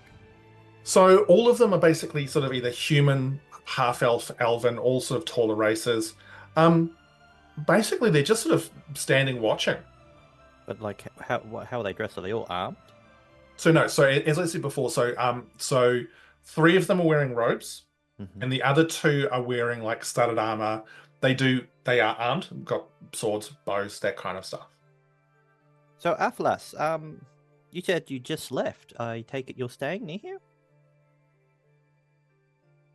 Well, just left. I'm obviously Tiernan. I see that you're as confused as always, my friend. No, as in like I've just left home coming to look for you. We were trying to find you last night. We'd heard about you through the city. You don't exactly well, I'm trying to think of the right words to say this.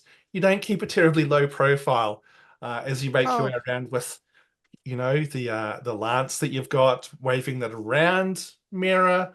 We had heard of, and I saw firsthand the what was happening at the Calamity Club. But look, regardless of all of that, I wanted to say, so I'm here on behalf of Lord Isleway. He would really like to have an audience with you. Why? Well, he knows that you're in the city, and he knows, based on some information, based on what we've observed, you've probably got an association with the folks from Nar Ithil, and he would like to have a conversation with you about that. We never said we were from. we were associated with them. What makes you think we're associated with them? I Well, I have mean- mentioned it many times to many people in the city You so have. far. I assume, Atlas, Yes. this is where you have learned this information. Yes, and he gives a good-natured laugh. He's like, "Look, I'm friends. You're not very subtle about how you've gone around the city asking questions, and like I said, Miera waving that thing around, you stick out like a sore thumb. So no, we've known that you were here for a while now. We were trying to find you, but as I said, finally managed to catch up with you. And as I said, Lord Isselway would like to have an audience with you to just discuss why you're in town and see if we can work out what's going on. Sounds like a wonderful idea. But speaking of friends who are unsubtle, we heard that we only recently missed another friend of yours. Aloysius, we hear, was not long out of this place. Oh yeah, no, because I came here with Aloysius and the rest of the Delirium. He probably left. Would have been 3 or 4 days ago, I assume, with the rest of with most of the Delirium anyway. It's just a shame you didn't come looking for us before you left Harrow. Yes. Look, that was. And so, Ham, while he's talking, can I cast Detect Thoughts on him, please? Ooh, now I will call this out. It will be very obvious you are casting a spell. Mhm. Unless you have got the the meta magic subtle spell, or if you want to try and be subtle about it. I will try and be subtle about Okay. it. Yeah. So remember, you have literally just shaken his hand. So make a sleight of hand roll to see maybe how subtle you can be about this. Because I've kind of got my hands full of the lance again after I shook his hand, so maybe I can kind of hide it in my waving it around. Make a sleight of hand roll. Let's see how this goes. Hamish, the other people that are standing off, Yep. do they give off any sort of vibe? Like a Malvern vibe or a, because there's 5 of them. Yeah. Just seems a bit odd for Alphalus to be walking around with 5 other people to back him up. I mean, make an insight roll for me. Can I get Right. in on that too, please? Just Yeah. generalize. Yeah, Delgrim will just be doing a bit of Vibe. a threat assessment, I guess, on the Just group. just 11 for me. No. I'll get you in a tick mirror. Yeah. So 11 B, 23. Grumpfel, 16. Delgrim, 9. 9. So to Tiernan and Delgrim, like you can see they're literally sort of standing there. They're looking at you. They're looking around in general. Like they're just it's kind of like you guys. You're sort of standing around watching the world go past, but there's no kind of intent. You don't see anything.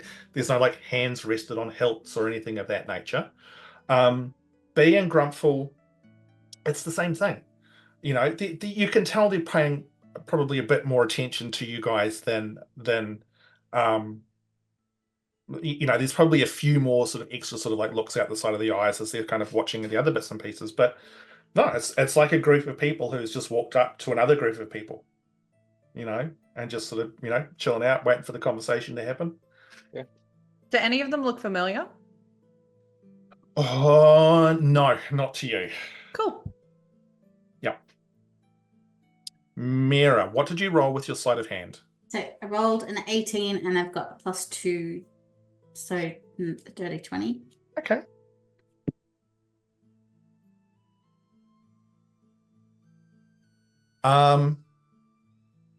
Doesn't appear to notice what you do. You manage to sort of use Delgrim as a bit of a distraction, as Delgrim sort of is engaging in elements of conversation and other people are asking, and Tiernan's asked questions and stuff. Sorry, Ham, the reason I'm doing it now is because I've just mentioned about Harrow, so I'm particularly interested what pops into his head about that. So what pops into his head when you ask that is thoughts of regret and guilt. And he says, "Oh, look, I do feel bad about that. Unfortunately, I was still still understanding what was going on with the delirium. I thought we should have stayed behind. Aloysius had other intentions, but I don't think they were malicious in any respect. Malicious? You're kidding me, right? So it was an accident. Well, I mean, what are you leaving you, like not telling you or leaving you behind? Is that what you're meaning, or The whole thing. the whole Like- thing? Yeah. Look, I mean, like the leaving you behind thing, I don't think there was any kind of maliciousness behind it. And those surface level thoughts that you would be getting would echo that, some uncertainty, again, like a lot of guilt.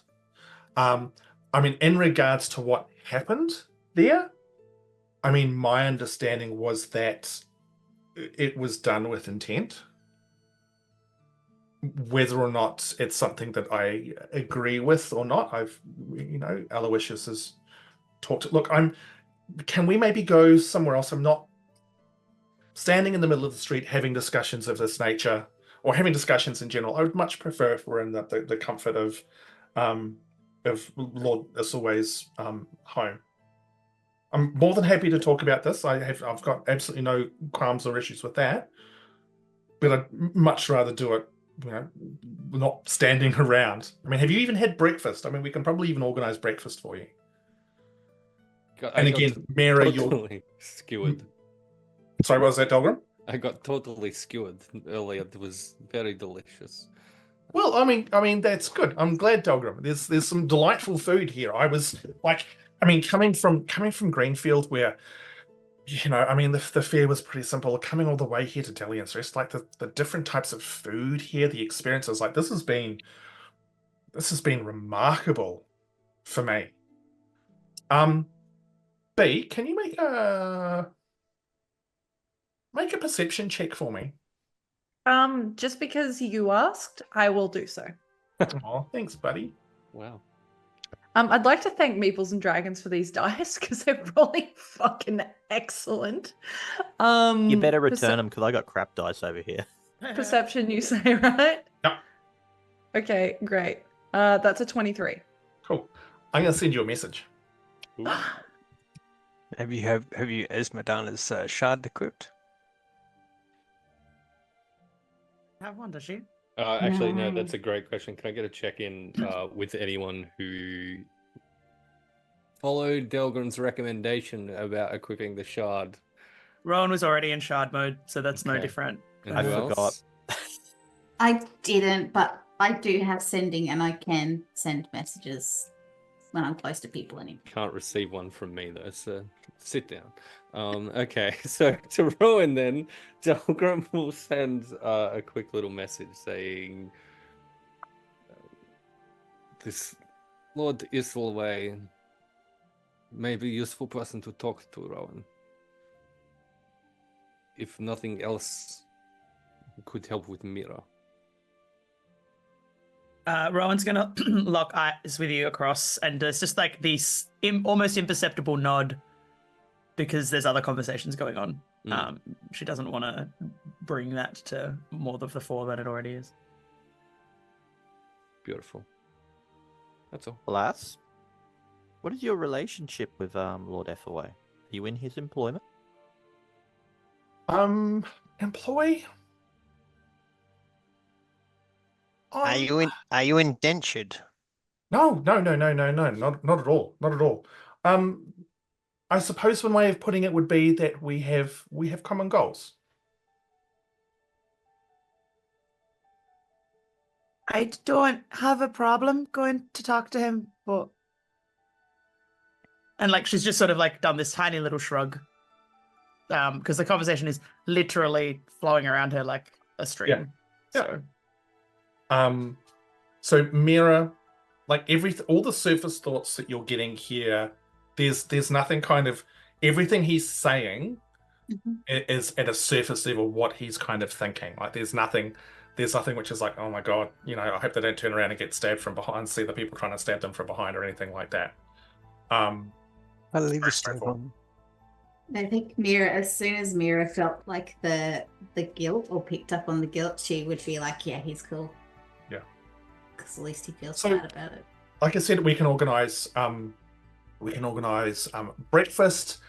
If I remember correctly, Grumpfel, quite the fan of coffee. Is that correct? Never touch the stuff. No, of course. I jest.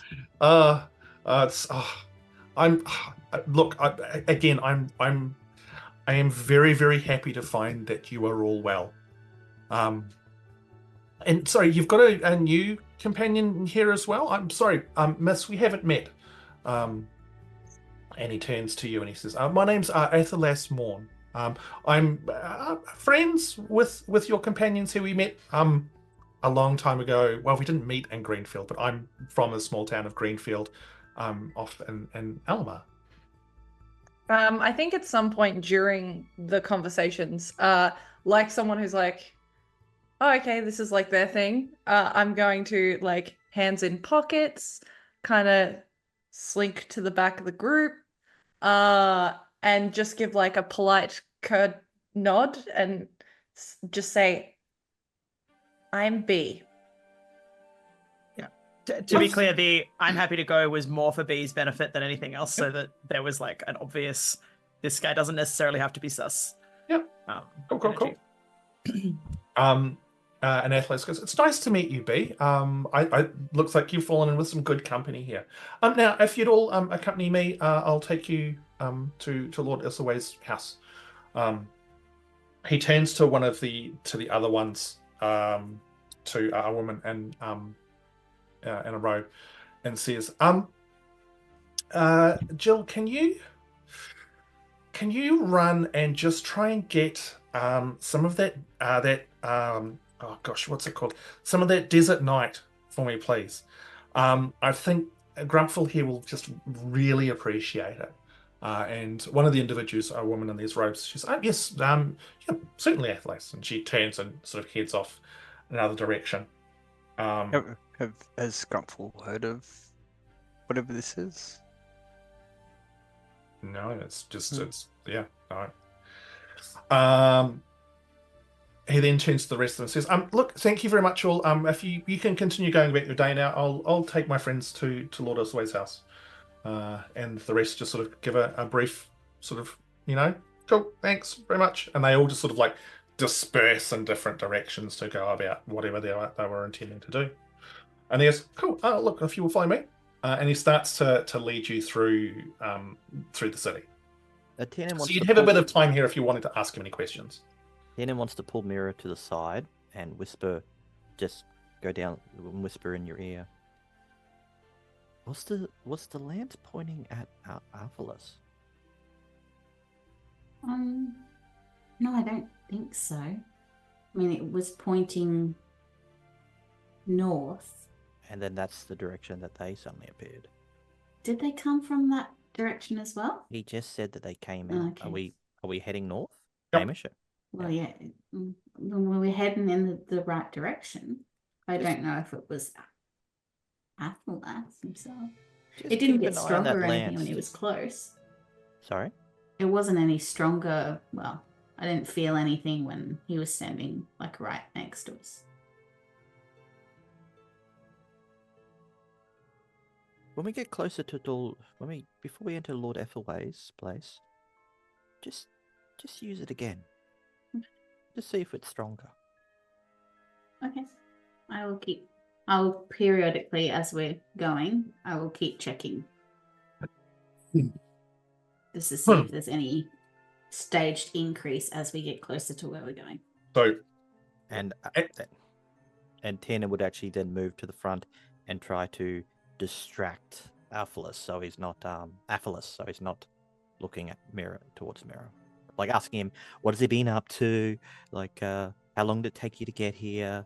What was it like fleeing from Harrow because you were known murderers? So Do you still gonna hear the wind- we're screams gonna of the wind- victims? we're gonna wind that one back because that's a conversation. Miera, I need you to make a sleight of hand check with advantage.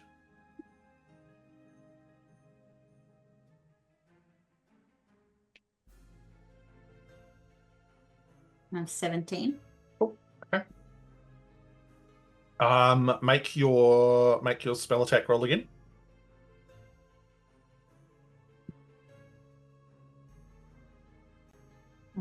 24.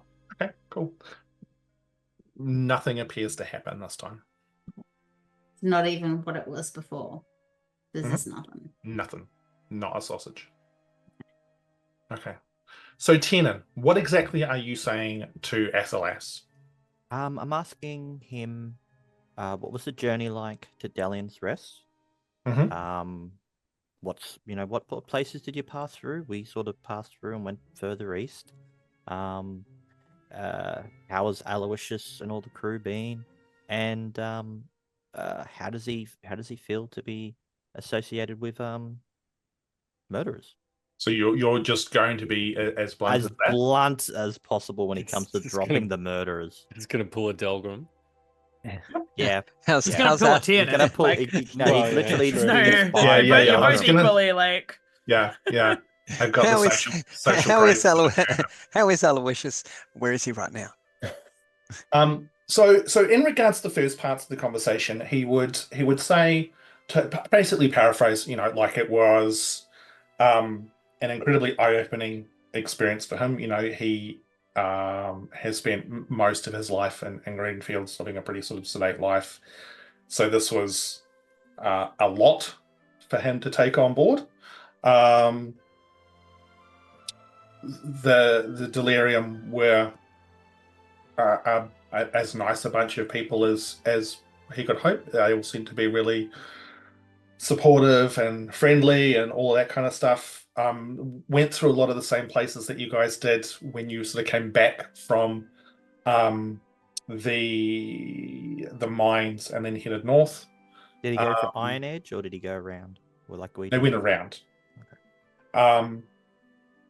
So when you mention his association with murderers, you see him like visibly flinch.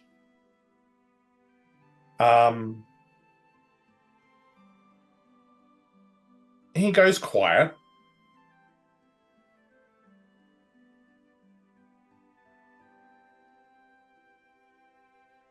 And then he says, It took me some time to reconcile the actions that occurred there. I initially was shocked and even somewhat horrified, but I mean, over time, Aloysius and then Saracen have talked to me and to the others about the situation, and that I mean sometimes when there is great conflict, sometimes when there is a need for good to happen, sometimes there are casualties. As distasteful as that can be to some people, and it's something which I mean I can truthfully say that I'm glad that I wasn't directly involved with that. It is not an act I could perform myself, unless, well, I suppose there's always situations which will call forth certain levels that require action or violence. But for me, it's complicated. I can understand how people would perceive it as a terrible act, but Aloysius and Saracen have both explained the terrible people that were there. Oh yes, I understand what you mean, but I do kind of feel sorry for Wex and the people of Greenfields, because civil wars have a bad habit of dragging innocents into the line of fire. How overheard is his conversation? Is this just between them, or is the voices Oh, carrying? Tiernan's not trying to be No. I know subtle Tiernan's about not but is Athlas's voice carrying, or is he trying to be? No, he's not trying to be quiet. He's just Okay. they're having a conversation.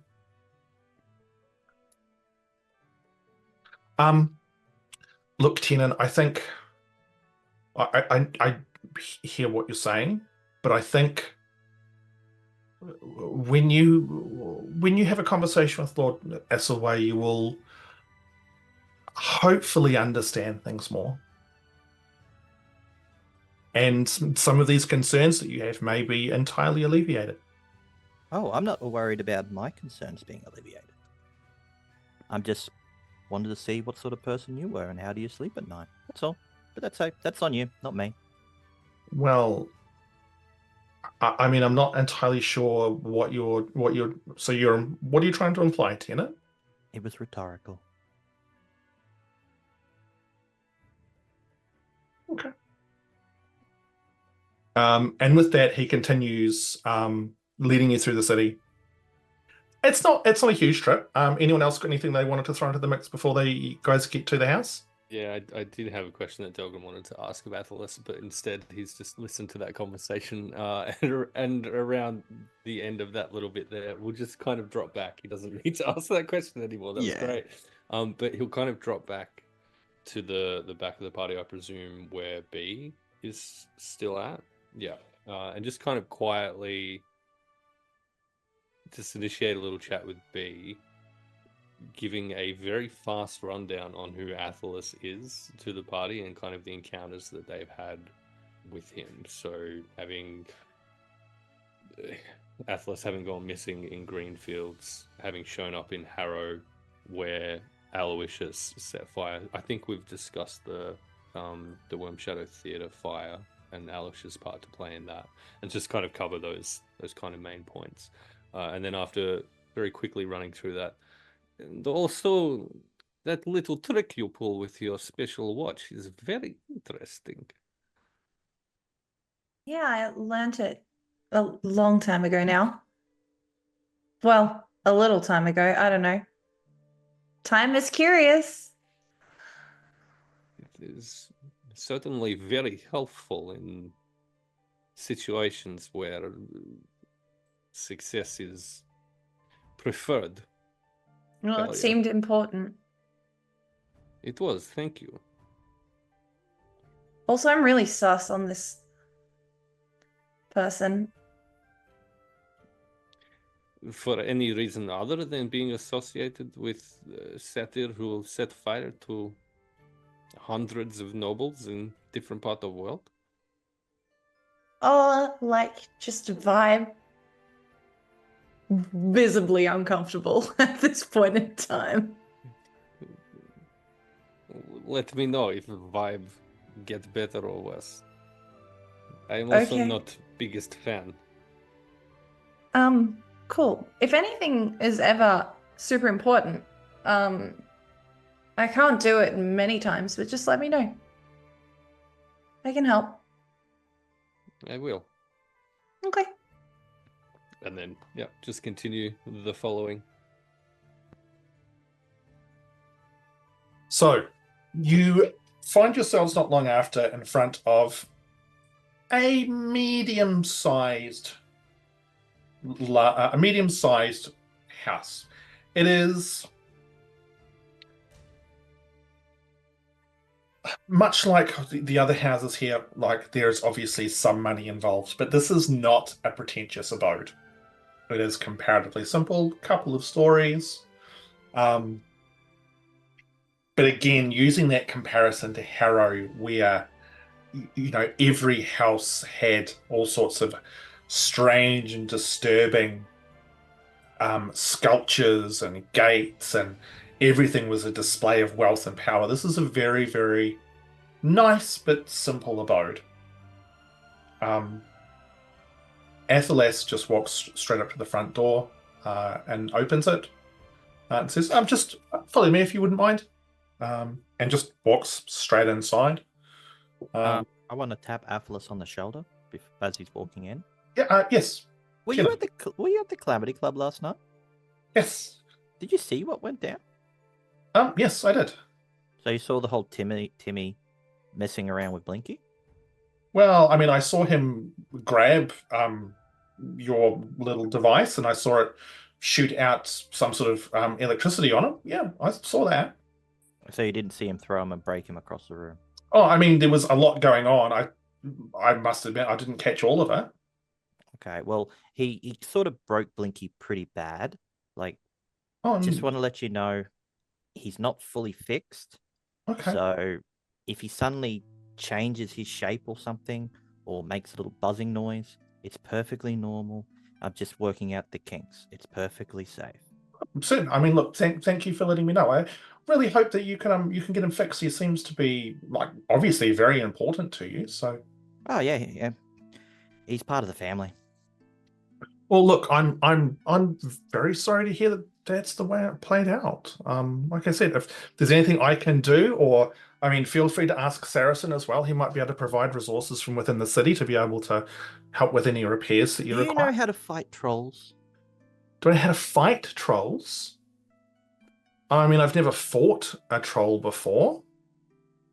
Are you thinking of trying to go and fight Timmy? If so, I would probably strongly suggest against it. Just really annoyed at that guy. Well, I mean, I can appreciate why, but I'm not sure if fighting him would be the wisest move. But anyway, look, come inside. And like I said, like once we've had our conversations, feel free to ask Saracen to see if there's anything he can do to maybe assist with any repairs that Blinky might need. Okay. Um, Tiernan wants to look at Miera to see if you've sussed anything out with the wand or the lance. Have I picked up anything since? No. Nope. Nothing. So you're shaking your head at me? Yeah, I'm shaking my head at you. Okay. I think So you guys- Grumpfel and Rowan are kind of walking, listening to all these conversations and just generally shaking their heads in disbelief that someone is like, this is the mode that we are going down. I think, hey, if I'm right, Grumpfel would not be particularly happy. No, he caught his tongue a couple of times listening to Atlas talking with Tiernan, and so yeah, the body language is a little bristly.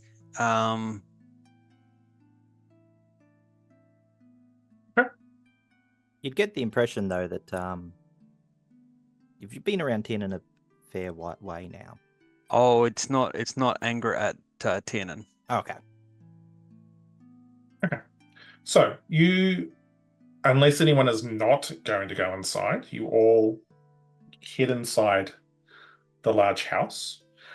Inside, again, it's nice, but not ostentatious or anything like that. There's some fairly simple but nice paintings on the wall. He leads you basically sort of in through the main door. There's a large foyer area, and then to the right through another side door into what looks to be sort of a large, kind of like living room.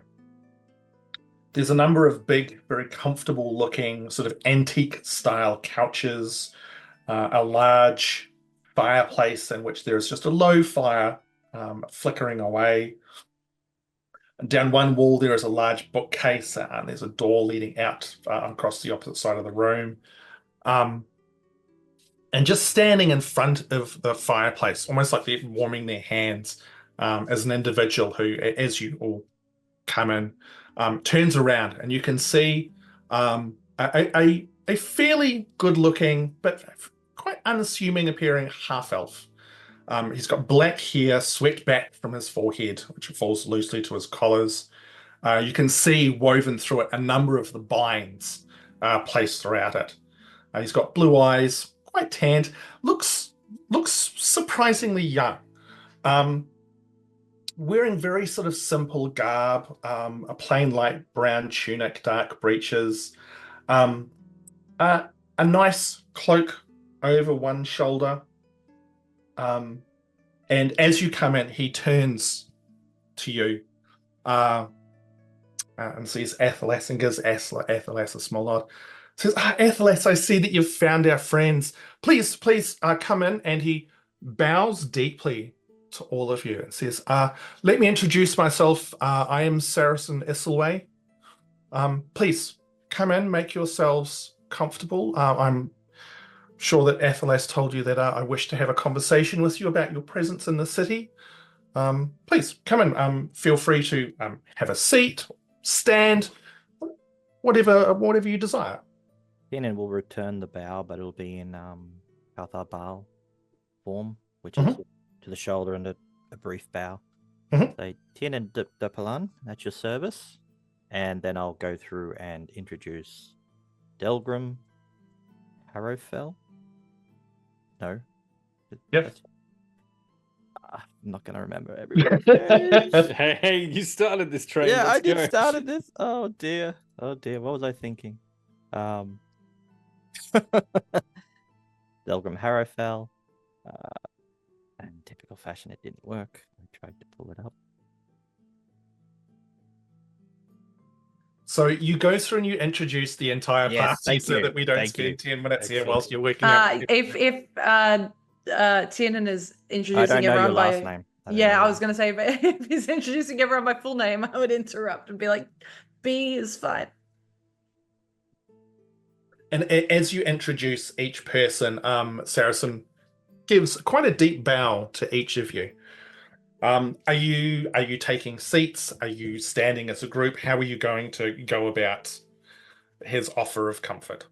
Rowan is going to not glue herself to Grumpfel, but Yep. has picked up on Grumpfel's displeasure, let's say, at the situation. So is in their vicinity. If he chooses to sit down, she will sit with that idea of those two buddied up. Yep, Grumpfel. Yeah, Grumpfel's just going to stand for the moment. If others are sitting, we're all the same height then. But he's quite happy just to stand for the moment, just taking stock of the room and the situation. Tiernan will sit. Are there any couches with like little cushions on them? Yeah, absolutely. So I will get a couch and I'm going to put the cushion on my lap. So that I've got it. Cool. Awesome. Yeah, very Miera, very on brand. And Delgrim, if there isn't a seat with like a table near it, we'll find some form of small table and kind of drag it over next to like a couch, and we'll take full advantage of the make yourself at home comment. Throw his pack in a corner somewhere, kick off his boots, take a seat on the couch, and put his feet up on the table. Cool. Is it the kind of table that when it drags, it makes that noise? Or it just Oh, glides? absolutely. Like this is one of the most awkward. Yeah. I will And- take and- the most unassuming position that I can. Okay. So yeah, so like as you all sort of arrange yourselves and Delgrim is doing this, like you can see Saracen just sort of watches with a sort of a look of amusement on his face, especially as Delgrim's organizing himself. And he says, well, look, I was going to say to make sure that you're comfortable, but obviously you're making yourselves at home already. Can I get you anything to eat? It's early. Have you had breakfast? Would you like a coffee? Any other sort of beverage we can organize for you? Oh, you're too kind. A couple of us missed breakfast, or didn't trust breakfast. So just a light repast would be more than welcome. Certainly. Who would like food? And he kind of goes around and sort of checks in with each of you, and then says, "Well, look, I'll Athelas, could you just head down to the kitchens? Just get if you could get them to just make like a small selection of like breads and cheeses and maybe some honey and stuff, and bring that back. That would be wonderful, and maybe a hot pot of coffee as well." And Athelas just goes, "Absolutely, Saracen, not a problem." You're too and he kind. turns and heads out of the room. So once Athelas leaves, Saracen just sort of leans up against the side of the fireplace and says, "So, you made it to Dillion's Rest. Aloysius told me about your group. Are you And surprised we got here? not surprised, probably more surprised about what we've observed of you here. Look, Just what? I'm going to speak very, very plainly. Like the lance that you've got, obviously an instrument of the people of Narithil, and I am slightly concerned that you've come here on their behalf looking for information. We had some of their agents here not that long ago snooping through the city. So I'll be very open and plain, which is the way I prefer to be. Are you here on behalf of Narithal? You say had. You had agents of Narithil here. Yes, yes. One of them's currently in prison because they were caught spying, and so they've been imprisoned, which is what happens when we find people breaking the laws here. The other two, I'm not sure of their whereabouts. We've had people searching the city, but quite possibly they've left at this stage. What laws was it that were broken? Breaking into property, trying to spy upon the Duchess. Wow, they're quite serious charges. They are. And the people of Narithal have been warned before. But this is... because Aloysius has spoken of you, especially you, Miera, he says, pointing at you, I know that you don't hail from there, which would suggest that you're under their employ. Unfortunately, you've been very obvious. Sorry, Miera, what was that? No, we're not employed. I obviously, you know a little bit about me. I like bright things. I like shiny things. I'm sure Aloysius has mentioned it, but we were traveling this way anyway because we're trying to get to Dalian's Rest, obviously, because we knew that's where Aloysius was going to be. Because, you know, he's got his usual mainstay place that he likes to hang around. And it just so happens that as we were walking up this way, I saw something glinting in the water in the river, in the King's River. And it was this lance, so I just pulled it out and I've just been kind of using it as like a walking stick. Okay. Make a deception check for me, Miera.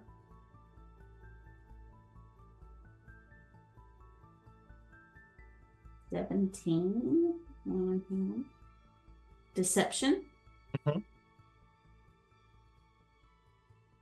20? 20? Yeah, because I rolled a 17. Okay, yeah. Cool. Yeah, that's 20. I'm again being plain. I doubt that was the case. I'm also conscious that you've also been actively going around asking about these people as well. Look, I want to be very, very upfront. As far as I'm concerned, at this point in time, you're not in any kind of trouble. You are free to leave if you wish.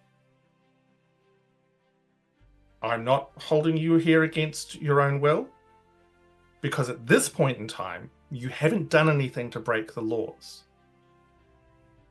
But if you do, if you continue asking about these people or even potentially following up on their actions, whatever goals they were trying to achieve, that would get you in trouble. And I don't want that to happen to you. Well, now that you scared me a little bit before because you were saying that we were potentially doing, like, these people are in jail and stuff like that. They are. So now that I know that we're not in trouble, I will be honest with you. Excellent. That's all I could ask. And he walks over to a chair beside you and just plops himself down. Good, excellent. We're starting to build a rapport. We're starting to get an understanding. Honesty here is very important. So yes, we are not we're not employed by Ethel, obviously, but we did have a friend that mentioned that 3 of the people that she is friends with went missing. And so all we said was, we're heading up this way anyway. We'll keep an eye out and we'll ask some questions. If we can find out where that maybe they just stayed for an extra long holiday, who knows? So we were just going to find out, are they hanging around or have they moved on, and then just let them know. I see. Okay. Well, look, I mean, if that is the case, then you can tell this friend of yours that these 3 came to Dalian's Rest, were caught breaking the laws. One of them, as I said, has been incarcerated, and the other 2 are currently wherever they are. If they're caught within the confines of the city, they will also be incarcerated. If they leave the city, then they've left the city. We are not going to go chasing them. But they're not allowed to come back. ever. They're like banned. Look, what has occurred with these agents has significantly impacted upon the relationships between Dalian's Rest, Kingsvale, and Narithil. Unfortunately, the relationships between our two cities have been erratic, shall we say. And this is a situation which I mean, the Duchess has really found it as a case of they've just taken that one step too far. We are not going to go and try and assault their city or anything like that. But as of now, all relationships with Narithil have been broken. They are no longer welcome within this city. If they get themselves in strife with whatever it is they do under the Scimitar Mountains, and that is concerning, then they will be on their own. Where in the past, we would have offered to help. Miera would sort of put her head in her hands and look at him and go, Why do you think they're doing this? What do you think's made them come here to do things that have upset your Duchess? I think probably for numerous reasons. They've got their suspicions of maybe things that are going on within the city itself. You Maybe didn't they're do trying anything potentially to upset them? I mean, no. I mean, for the most part, they're an independent city or township, which really we don't pay too much mind of. We have some solid trade in the past, but for the moment, no. I mean, I'm cautious of the Duragar there. And no offense, Delgrim, this is not about Duragar in general, but I would be very suspicious of what they do beneath the mountain there and who they portray themselves as. I don't entirely think they are 100% upfront with who they are and what they do. Silly question. You haven't sent people there to spy on them, have you? We've been tempted, but for the most part, we don't see them as a threat. We maintain our vigilance when it comes to what they do. We've been very conscious of when they've entered the city. But beyond that, as long as they stay under the mountains, they can do what they wish.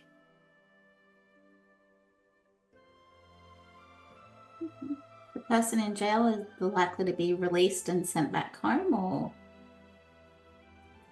Eventually, indefinitely? but they will serve their time. How Would- long's would- that? That is still to be established. May I ask, what did they do to warrant to be arrested? If it's May okay I- for me to ask. May I, preface my friend's request with my own to make sure that we're not breaking any laws by asking what their charge No, is? not at all. But of course, I'm also not going to give you all of the information. As I Oh, said, no, only what you're comfortable with. they were caught basically spying. On what? Sorry, The Duchess. On what? No. on the Duchess. Sure. But on what? Not sure I follow your line of questioning, Rowan. Well, if it's such a problem for people to spy, right? Like I understand that, but there's a big difference between spying and finding out nothing and spying and finding out something that's going to get you thrown in jail.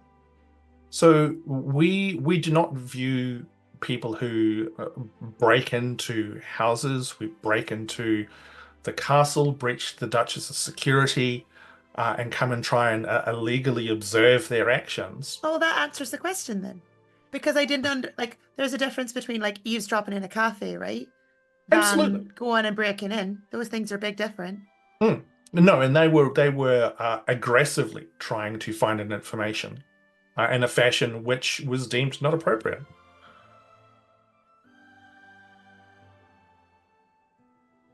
Oh, wow. That's quite a bit that they were doing. It is, exactly, which is why we dealt with them in the fashion that we did. Makes sense. I mean, it's a shame. It feels like it wasn't that long ago that we had a good relationship with Narithil, but times change. And at that, Athelas returns, and he's got behind him comes a young man as well, just sort of dressed in plain clothes, carrying a couple of platters of food, loaves of bread, and like you can smell they're still warm. Honeys, butters, assorted sort of nuts and cheeses, and a couple of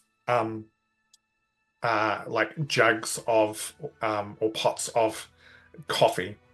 And the smell, like just that freshly brewed, really strong coffee smell, just sort of fills the room.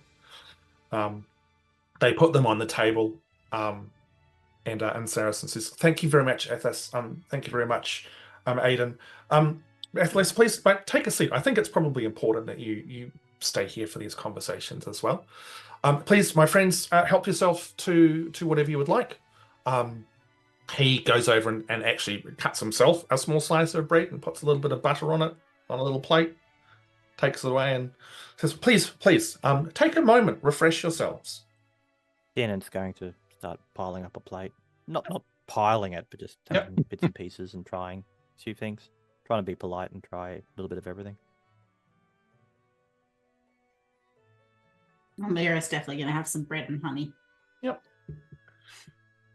So there's sort of a moment of quiet as Saracen just munches away on a piece of bread. Sort of just munching away, sort of watching you guys as well. But just sort of leaving a quiet space, not feeling the need to sort of fill it with idle talk at this stage. Damn, I'm really wishing I'd changed my armor.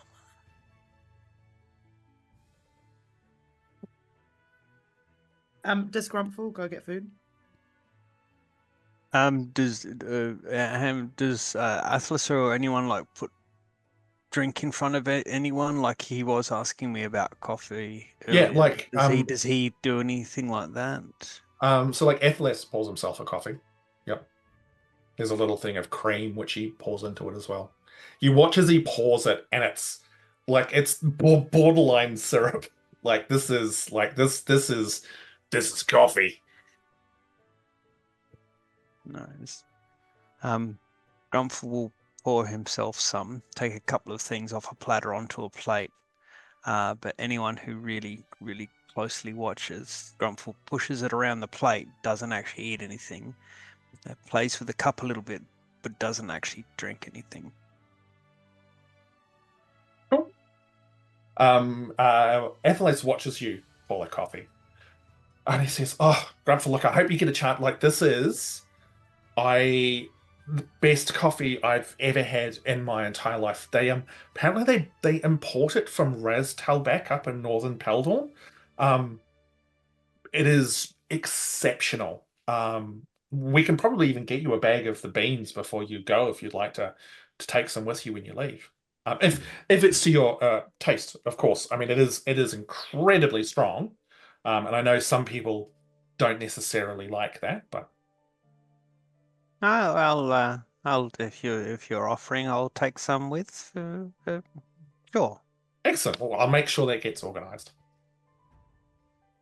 So the silence falls again as Saracen just sits there, quietly munching away. Berthaway, if you don't mind me asking, have you heard of any news from the Rivenlands at all? We haven't been pretty much on the road non-stop since we left, and we had heard that there was some troubles down that way. Oh, I'm assuming you're talking about down towards Harrow? And beyond, yeah. Yeah. No, the situation at Harrow has certainly escalated, probably in a fashion that would be anticipated. We're currently looking at sending some forces down to the border just to observe and make sure that nothing spills over into Kingsvale. Has and I'm trying to remember. What's the coastal city with the Lord, whose son and wife? Deep perished? Cove. Deep Cove. Deep Cove. Yeah. Has the Lord from Deep Cove responded in any fashion yet? I mean, yes, like significant forces have been sent towards Harrow. I mean, considering what unfolded there, I'm anticipating Alamar essentially tearing itself to pieces over the course of the next month or so. When he says that, Tiernan's just going to turn and look, the dead stare at Athalas, the process. Yeah, Rowan looks Athalas is visual- like sipping a scarf. He looks back at you and he's like, kind of catches your eye and like he looks away, sort of not in a guilty, but just more, not necessarily guilty fashion, but more in a yeah, okay, do like pump the brakes, buddy. If because I think Grumpfel would see this. Rowan has visually stiffened at the discussion of what is going on over near Harrow because she is not. This is a reminder of what she has left behind and left for her family to deal with.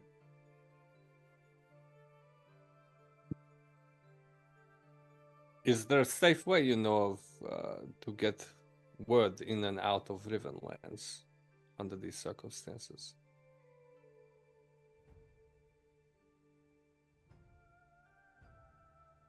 I think I understand this line of questioning, Saracen says.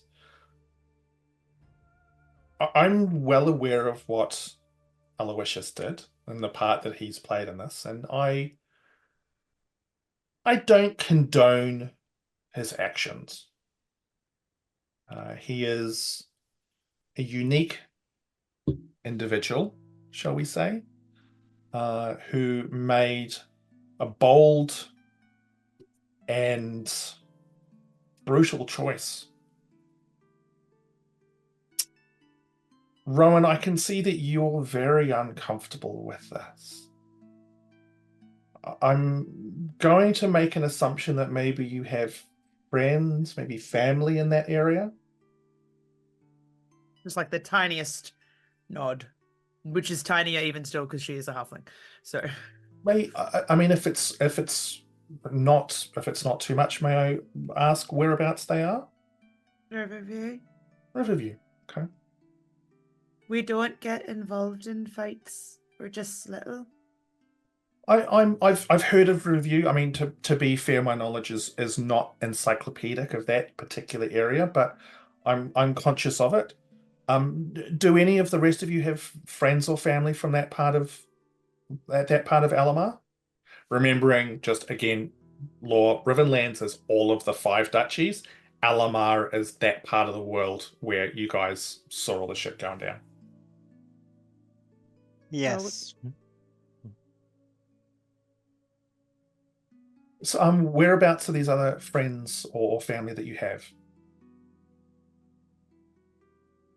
Considering these fine folk here are my family, then their family is by default my family. So I have family all throughout the Rivenlands that will be affected by some sort of civil war.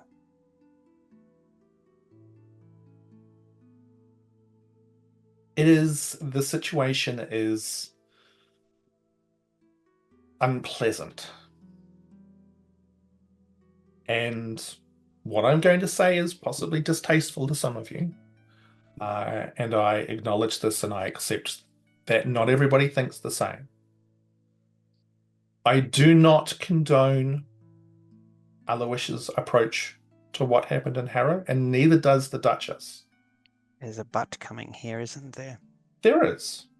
However, Alamar for a long time has been a thorn in the side of all of the Rivenlands. It has been an insidious growth with its obsession with wealth and debauchery, as it has attempted over time to continuously expand its borders. This civil war may be the one thing that is actually going to constrain it from getting out of control and trying to take over more of this part of the world than it rightfully should.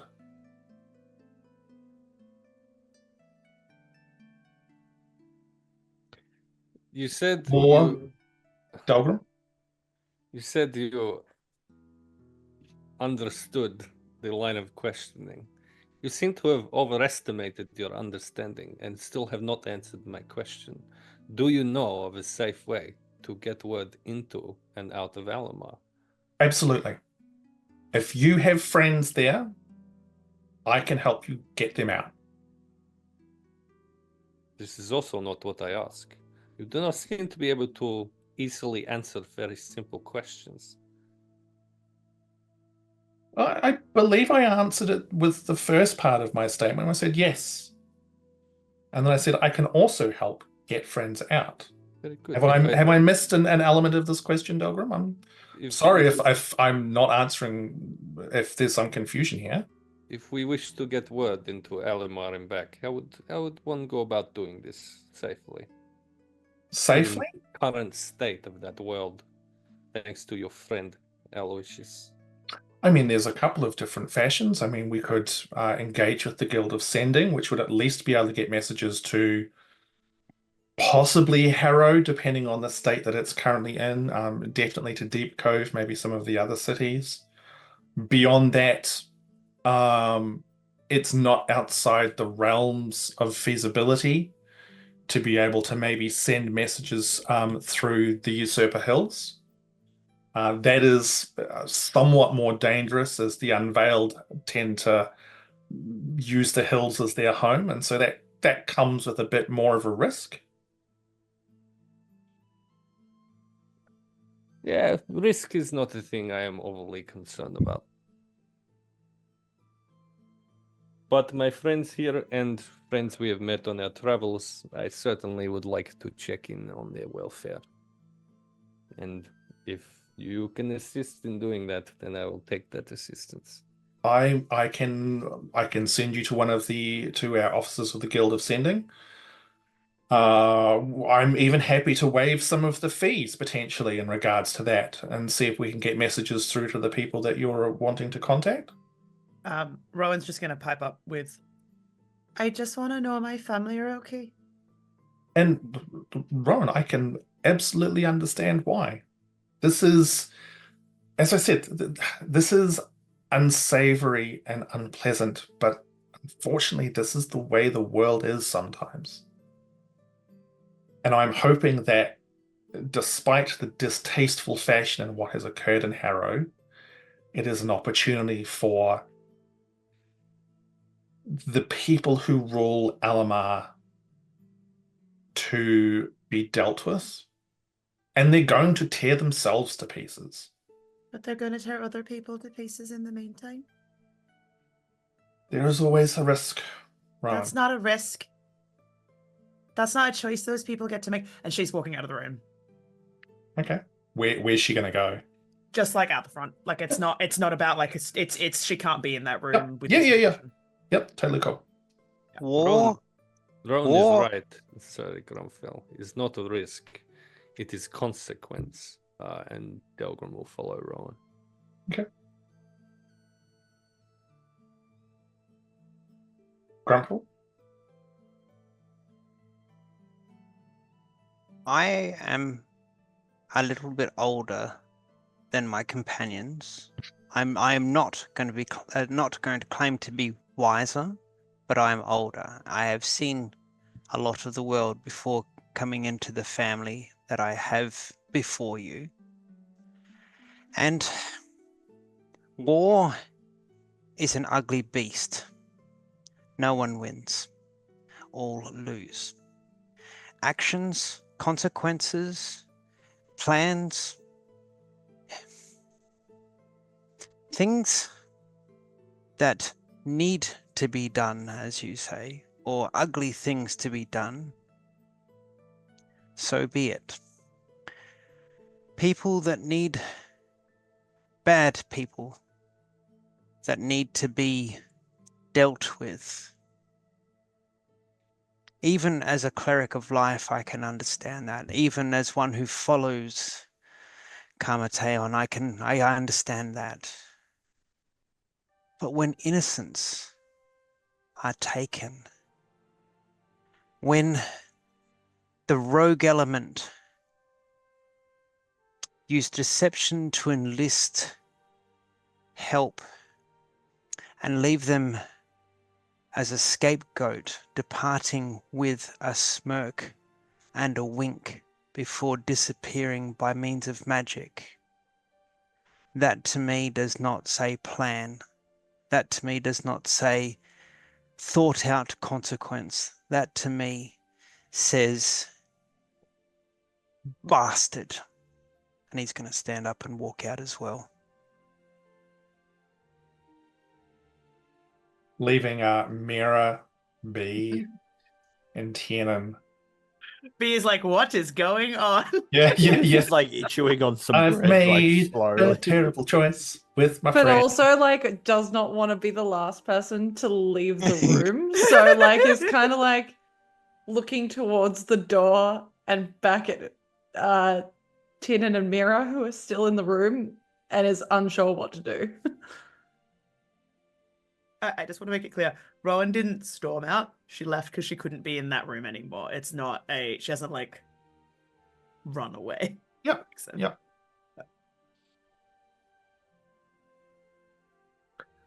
Saracen literally just starts rubbing his temples. Do apologize a little bit for them. I can understand how they feel. So can I, Tiernan. This We were is sort of left holding the bag by Aloysius. And we had to leave town with fire literally on our heels. as I said, Aloysius he is somewhat of a free spirit. He is very much one of the Fae. He is a good friend of mine, but that doesn't mean I necessarily always condone his actions. And the approach he took, I don't agree with. Yeah, which you have stated. I do understand. I thought that he was a good friend of mine and is actually still traveling with my best friend. So I wanted to believe that what was done it was an accident. And I understand Looking at you weirdly. I'm used to the weird looks of it. Yeah. But Look, you sound like it was almost like this decision that he made was done to stop something worse happening. and And that's the way he thinks. But is it his own opinion, or was he asked to do it on behalf of someone? He was not asked. We had no intention of him going there and doing what he did. It was an opportune situation that he saw to try and address a bigger evil. So what's being done to help the people in the crossfire? You can't just say you're going to send your troops down to stand and just make sure it doesn't come across your borders. In some way, you must understand that you're kind of involved with it. Shouldn't you be helping people if they're being supposedly saved from a greater evil? Couldn't you be helping the people that aren't? And that is why we are currently looking into what we're going to do. But the issue is, Miera, if the Duchess sends the Kingsvale forces in, that will simply unite the forces of Alamar against us. And that will make it worse for both duchies. It does not please me in any sense. But at the moment, the houses of Alamar will tear each other apart. And what we can do is have a plan and establish a plan to be able to come in and help and save as many people as we can once they have done that. And that is what we intend to do. We intend to do whatever we can to help. But if we get involved too early, this will simply make things worse. It is distasteful, and I know it is something that has kept the Duchess up many nights. But it is a decision that someone who is in a leadership role must sometimes make. It is the burden that people in that role have to bear. And trust me, she bears it more than most. If you don't mind me asking, look, I'm a foreigner in a foreign land, but you know Aloysius much more than I, much more than Miera and everyone in our group. Could you help us understand why he took this approach? What great evil was he trying to thwart? What is he trying to resolve with all this?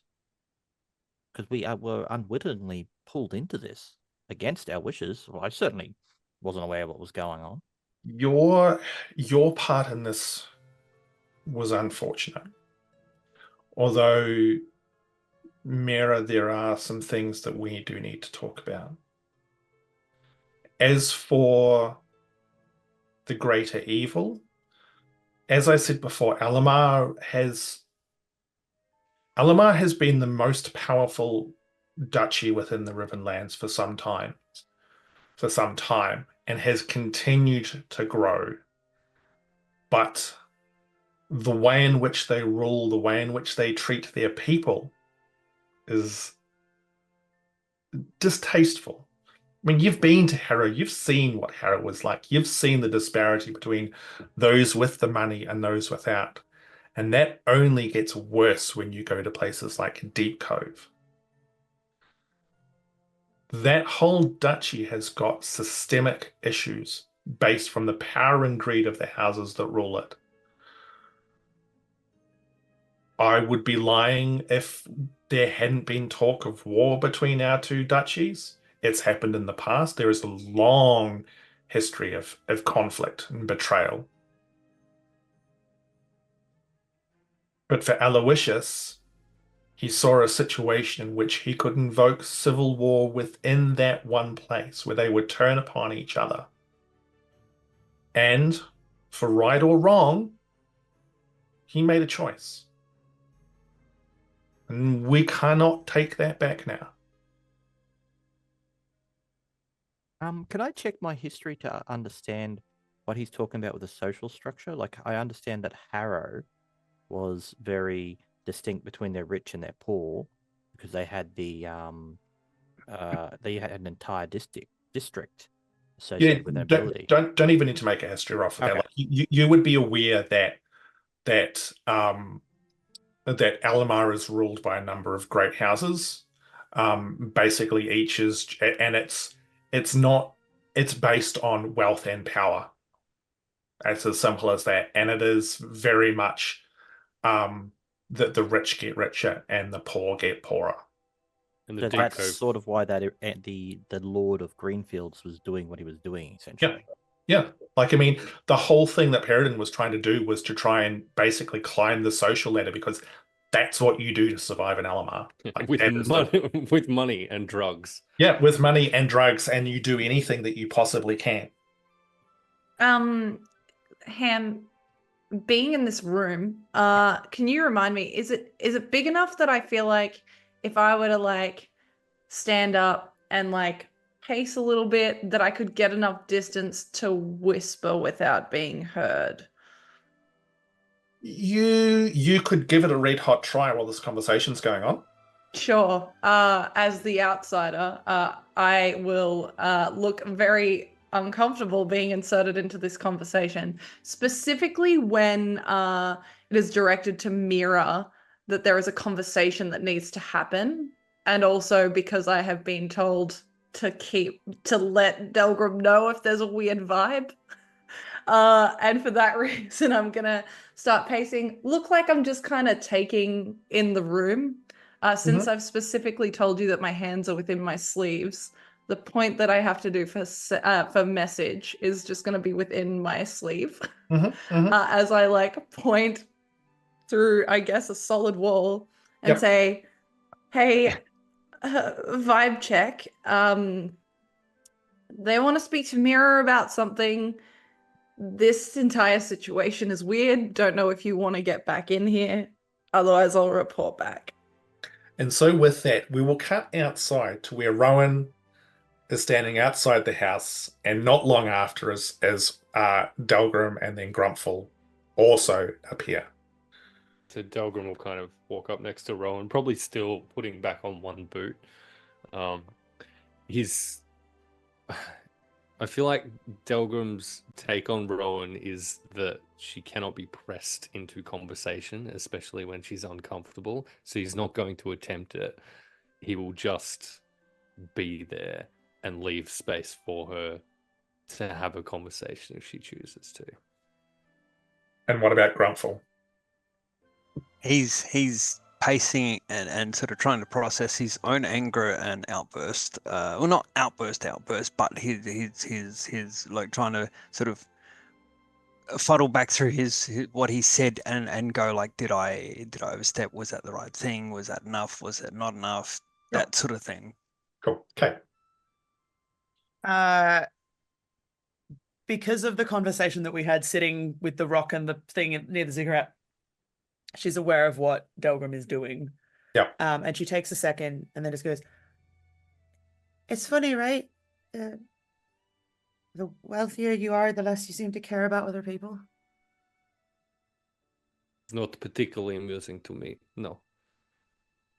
It didn't mean funny like ha ha. I meant funny like weird, but that would genuinely get a little out of Grumpfel as he's pacing back and forth.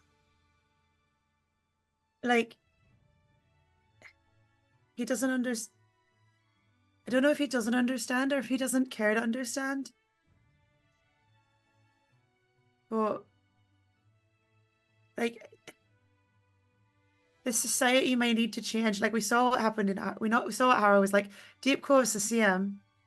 It's the split, right? But this isn't how you do it. You don't blow up the world just because you don't like it. And as you say, innocent people are harmed as a result of decision by these people who do not care. I suspect Saracen in there could potentially perhaps benefit from this situation in the position they are in. But my concern is for your friends and family in Riverview and our friends back in Elamar. I see only 2 options, maybe 3. We can go back and we can try and get everyone out of there. I made some friends in Wayfarer Plains. It's very far away. It's a long, difficult journey, but they are nice people. I feel they'll take in anyone who needs to be kept safe. Or option number 2, we hunt down Aloysius, take his head to people who are fighting in Alamar and stop the war. She laughs at that more in a like the extremes of these two reactions are like wild to her. I mean, we don't even know who's still alive. That's the hard part, right? Not knowing. It's not that neither of those sound fine. It's just that if everyone's dead already, what's the point? This is very pessimistic view. It's a way, if nothing else, confirmed the Guild of Sending is still operational. We can find out. Right. And you see this sort of like big wave of like, oh, bugger. As she realizes that means she's going to have to talk to the guy that she's just like walked out of his room because she doesn't want to have to pay the full price to go send stuff guild ascending because that's expensive. Because long distance. Well, Long Rowan distance post doesn't is want to pay for expensive. something. Hey! Wow, shocking. Rowan wants to save her money for more important things, Wow. like a giant yeah. bag of holding to hold all the heads that you want to cut off. Like, Oh. Okay, it's so like- is this a good time for Delgrim Yeah. to receive B's message, or Well, what I was gonna say is Rowan would like be staying outside, kind of regardless. yeah? So, if Delgrim hears something, then that's probably not a bad. Like, she's gonna have to deal with her thoughts about a jerk inside for a bit. Grumpfel, anything from you? He's overheard he listened obviously to the conversation between Delgrim and Rowan, and there's nothing really to add. Like we know where we're at with that sort of thing, so he'll sort of have stopped pacing and just sort of be standing there quietly being part of the conversation. Yep. So with that, Delgrim, you then get B's message. And to both Grumpfel and Rowan, and Delgrim will point out, I have just got voice of B in my head. Apparently Lord Islway trying to buddy up to Miera in some way. I will I go think- check in. I think you should go and help. And I'll, if you need me, you can. And she's gonna point at the shard that's like doing a circuit. There, Yeah. there but You want not to there. Wizzy? Yeah. Grumpfel, are you staying outside, or are you going inside with Delgrim? Rowan will like to sort of nod to Flick to say that you should go inside, but she's like, you don't have to. That's up to you. That's right. He was basically gonna sort of point to one and the other and go like, as in, am I staying, am I going, sort of thing. And if Rowan's gonna go like that, well then, Grumpfel will go back in with Delgrim. Rowan Okay. just needs a minute. Like, Yeah. if there was a loud kerfuffle, she'd probably go back inside, just Cool. for reference. Yeah. So the two of you head back inside, back into the room, and you can see Saracen sitting at the chair. He's sort of leaning, also one hand rubbing his temple, and he sees you two come in. He says, is Rowan okay? Is there any assistance that I can provide her, or? I think she'll be okay.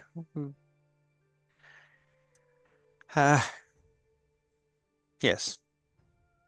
I mean, it's a lot. I mean, I can appreciate some of the pain and that she's going through, and look, I mean, hopefully there is something that we can do to help her family with this situation. What is it you would do if you're able to help? We get her family out of Riverview, find a safe place, bring them here to Kingsvale. Whether it's Dalian's Rest or if there's somewhere else they would rather go, but we would do what we could to try and get them out of where they are. And you do this out of kindness of your heart. Yes. And what of hundreds, thousands of other people who could be collateral damage from little war that your friend has started? There is only so much I can do, Delgrim, as I was saying to your friends after you left. If we send too many forces into Alamar now, then they turn on us, and things just escalate and get worse. This is unsavory and distasteful, and I wish this was not the way it was playing out, but it is. And we will continue to look for ways to help people. I mean, if there's things that you can do to help, if there's things that we can do to help you assist in this situation. Curious, is Kingsvale intending to accept refugees across the border? Absolutely.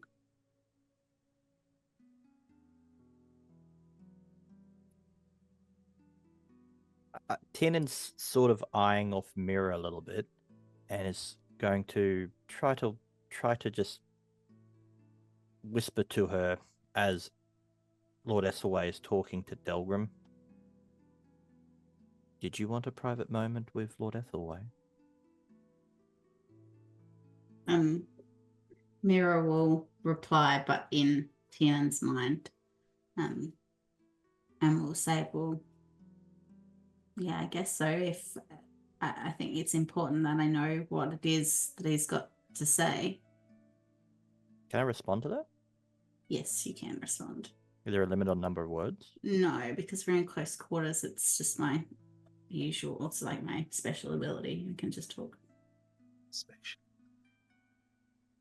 There seems to be more going on than we are really privy to. I feel like Esselway is somehow tied with these emanations in some way, even if it's just tertiary. But if the Nephil agent was caught trying to break into the Duchess's place, that would imply that that's the source of the emanations.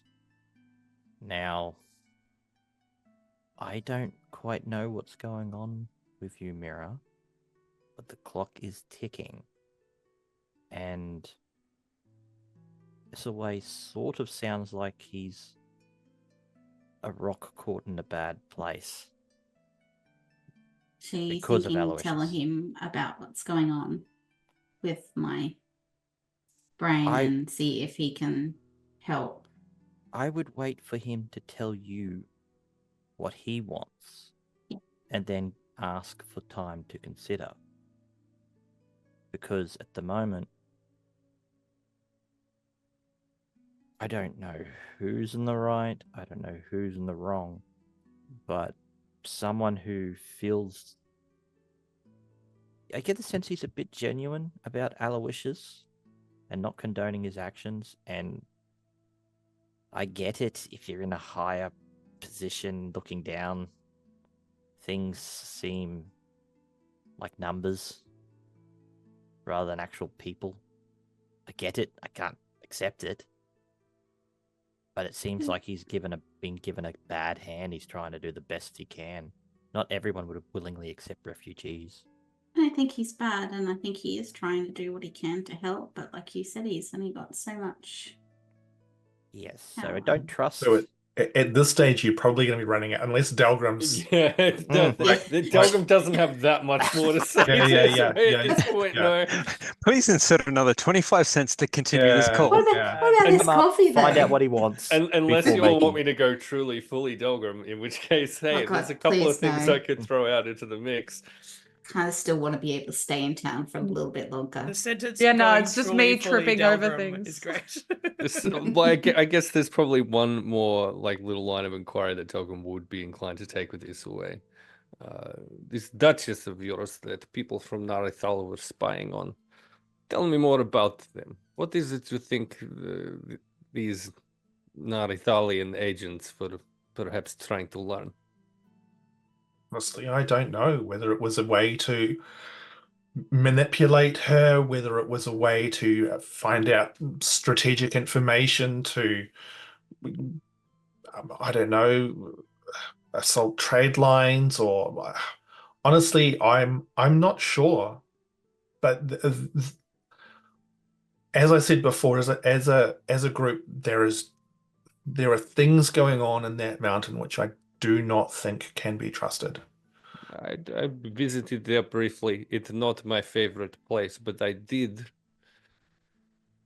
commit to finding out the fate of the group that left from there. I wonder if you would permit me to visit this imprisoned Narithalian of yours. Just establish their welfare so I can return to Narithal, convey what I have found, and move on.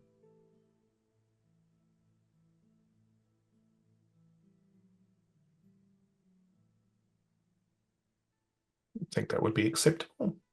It would be probably a good message to return to them. This pleases me.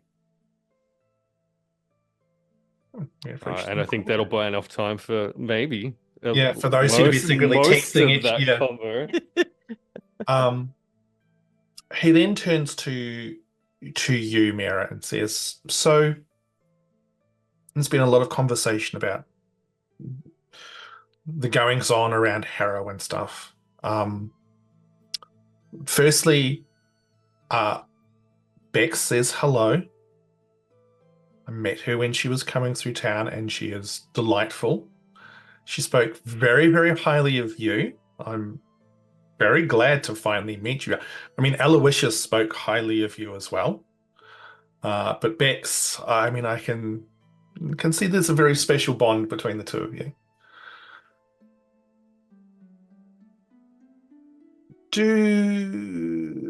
He's obviously in pause.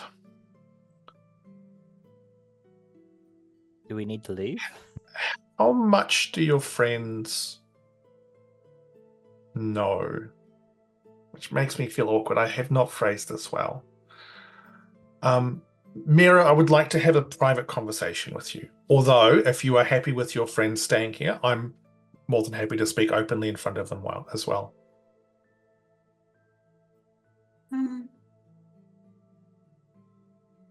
I would prefer to be open and honest, but this is about you, and so I want to respect your wishes. Go for it. Probably it will save me having to repeat everything. How committed are you, Lord Ithelway, to being open and honest?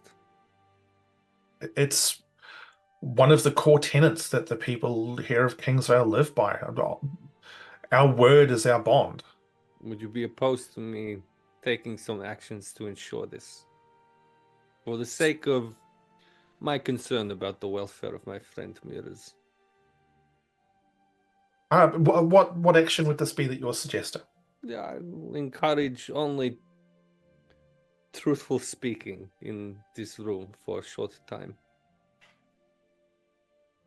By a magical means, I'm assuming? If that is what you wish to call it, yes. It's very similar to what the Oath Keepers do. I have no objections to this, as you see fit. Very well. And Delgrim will then cast Zone of Truth. Okay. Now remember, this applies to everybody in the room. Within a 60-foot... except for Rowan, who is outside the room. Correct. Just gonna sit there lying to myself. Yeah. That Everything is list. awesome. Yeah, Can we lying res- to myself, as I said. And If on we the back if we resisted, of is it visual? Is it visible that we've resisted? Look here. No, I think Only Delgrim knows if he's Only casted Delgrim it. knows. Yeah. Okay. Yeah, so you can make a charisma saving throw if you like to resist it. Is this a charm? Yes. Yeah, I'm gonna resist this also. Well, we can't see that, but that is a nat 20. Delgrim's self-resistance. I don't think you have to resist, do you? Well, I'm in the area, so I don't see why. There's a spellcaster, safe can't you than nominate? Better safe than sorry. Yeah. So what's the DC, Delgrim? Roll, and I'll tell you if you've passed or 17. passed. 25. Yep. Absolutely Yeah. passed. Delgrim's stepping into DM role there. I rolled a 4. B says Excellent. out loud, That's I'm uncomfortable. I don't have to do exposition. I'm in danger. Zone of Truth is, if I'm right, and correct me if I'm wrong, you can't lie. So you cannot say I can talk anything, or you around can it. say other things. Correct. Yeah. Yeah. You just can't lie. This Yeah. is for Delgrim, like, excuse me, the ultimate insight check on Isilwe. So entirely based on Isilwe's response to this, I guess, is going What's to the DC? determine... What did you roll? What's the DC? It's low. It's 12. Okay, 12 on a charisma check. Can you tell? Refresh my You memory, can- because I you don't. can- I tell if someone passes. Like as the caster, can Delgrim tell if Yes. he? Explicitly, I'm aware if Yep. it succeeds or fails. And you can choose to fail, and I would assume that if Lord Isilwe was as committed to telling the truth as he has claimed, that he would choose to fail. So you feel Tiernan and Miera both resist. Mm. What about Grumpfel?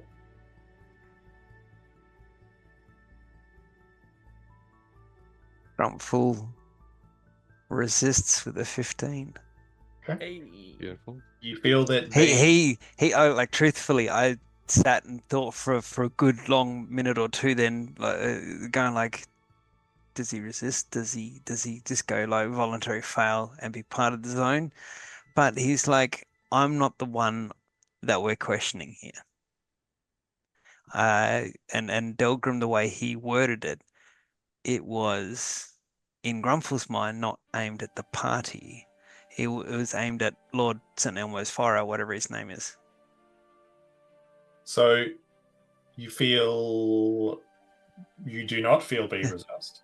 So he Grumpfel resisted and passed his save. So you feel Grumpfel resist.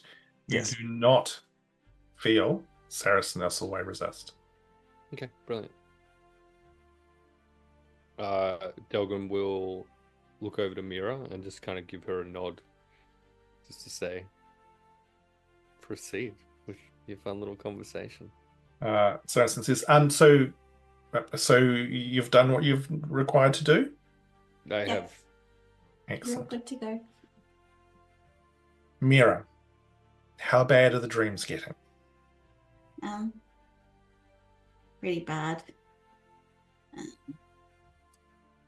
They're more physical now, and I've got some potions to kind of help stave them off, but I only have 4, and they only last for like 24 He almost cuts you off hours. and he goes, where did you get the potions from? From a friend in Narethal. Show me show them to me now. And he's suddenly there is a change in his tone. He's gone from more friendly to a lot more, not like mean, but just very authoritative. Show me now. I'll go into my bag and pull out one of the potions. He takes it from you and examines it, and he takes the lid off one and gives it a sniff, and then like sort of like a little finger in it and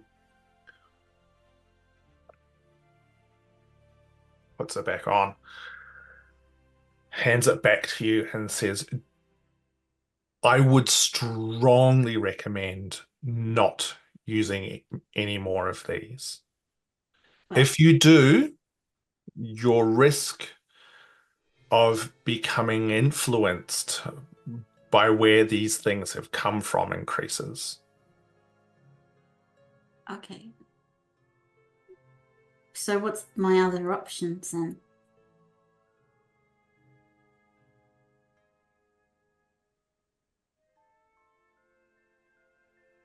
Tell me what happened with the dreams. Before they turned dark, you would have been given a choice.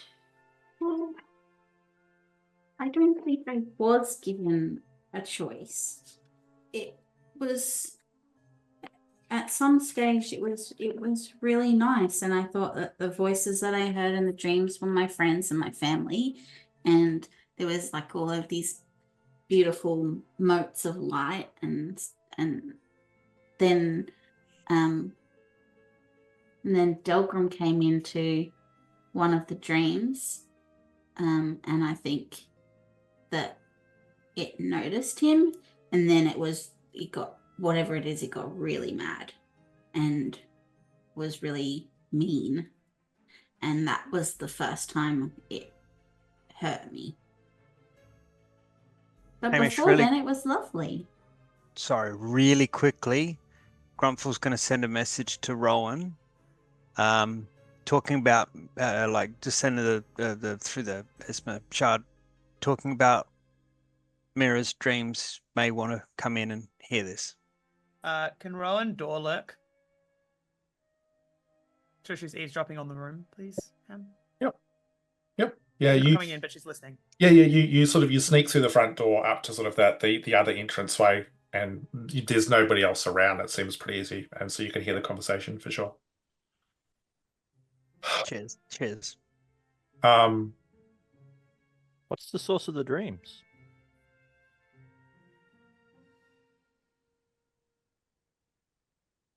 Miera, is this something that you're okay with me discussing with yourself and all of your friends here?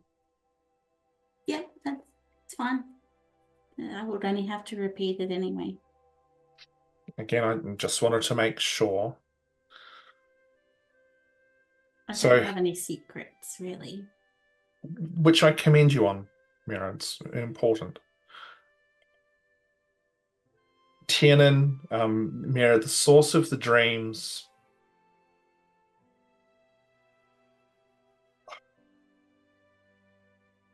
Where to start? So, your friend Miera here is talented. She's gifted in many respects.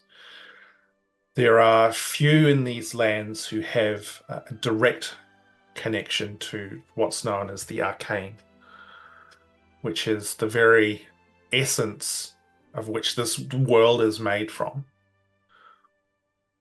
I'm sure your friend here has demonstrated on various occasions her ability to call forth magic and manipulate that very essence.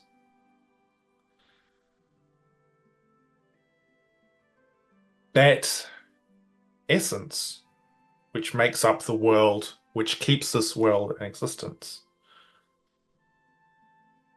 is dying.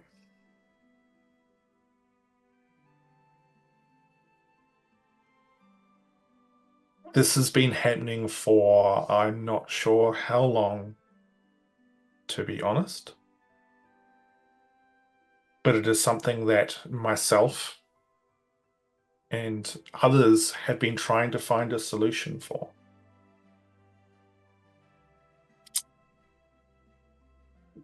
Much like Miera, I also have a connection to the arcane, one that is natural, one that is not taught. There are those who get taught how to wield this magic. There are others who use the divine, which is a connection to the gods. It was some time ago now that we discovered that there was potentially a way to save the world.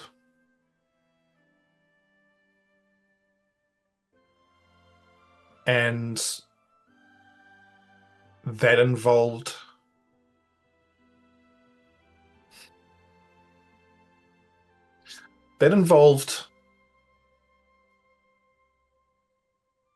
reaching out and attempting to, I suppose free would be the word, something which is called that which shines.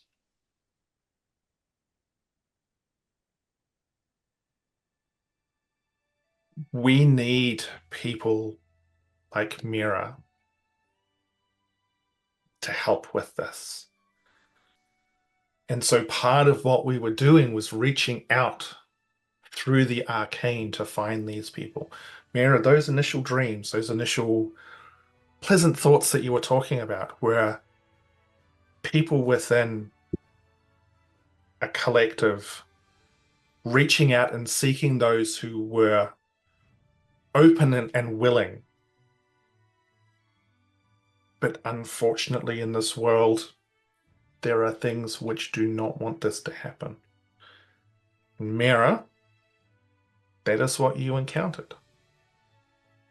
Before you had the opportunity to accept this invitation like Bex has done, like I've done, like others have done, this thing of which we're not even sure what it is,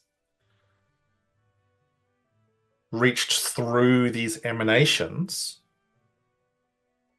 and has connected itself to you. And I'm sorry, Miera, but that is a death sentence. The only thing that we know that could possibly save that, or save you, is to free that which shines.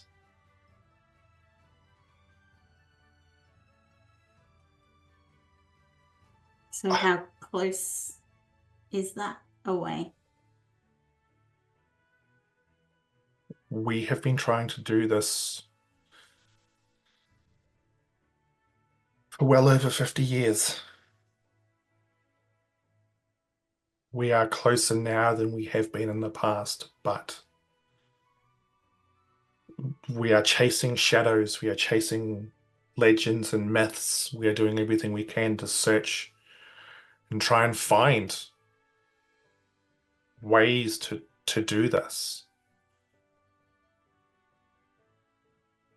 But unless we can, you, like others who have not accepted the way, will die.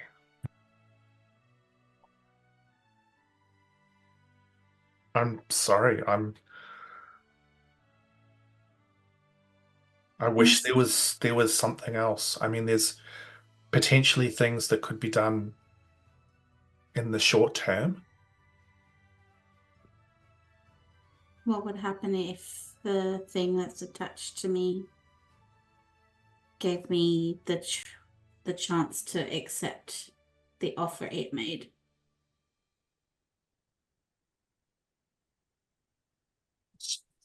I'm not entirely sure I follow.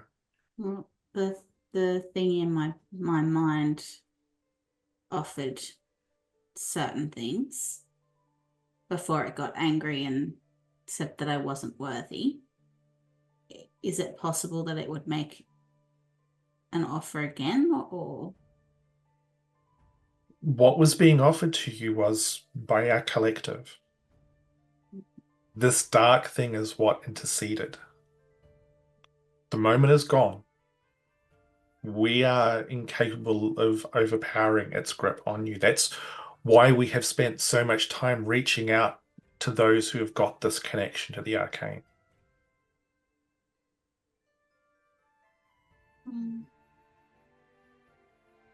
What do you know of the other power?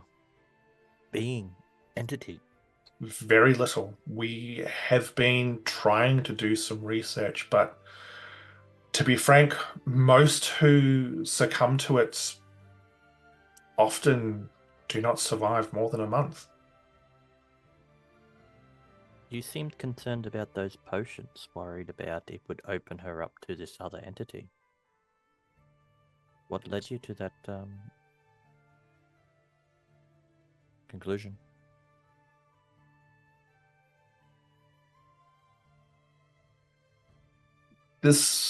These potions just to me reinforce what is going on in Narethel.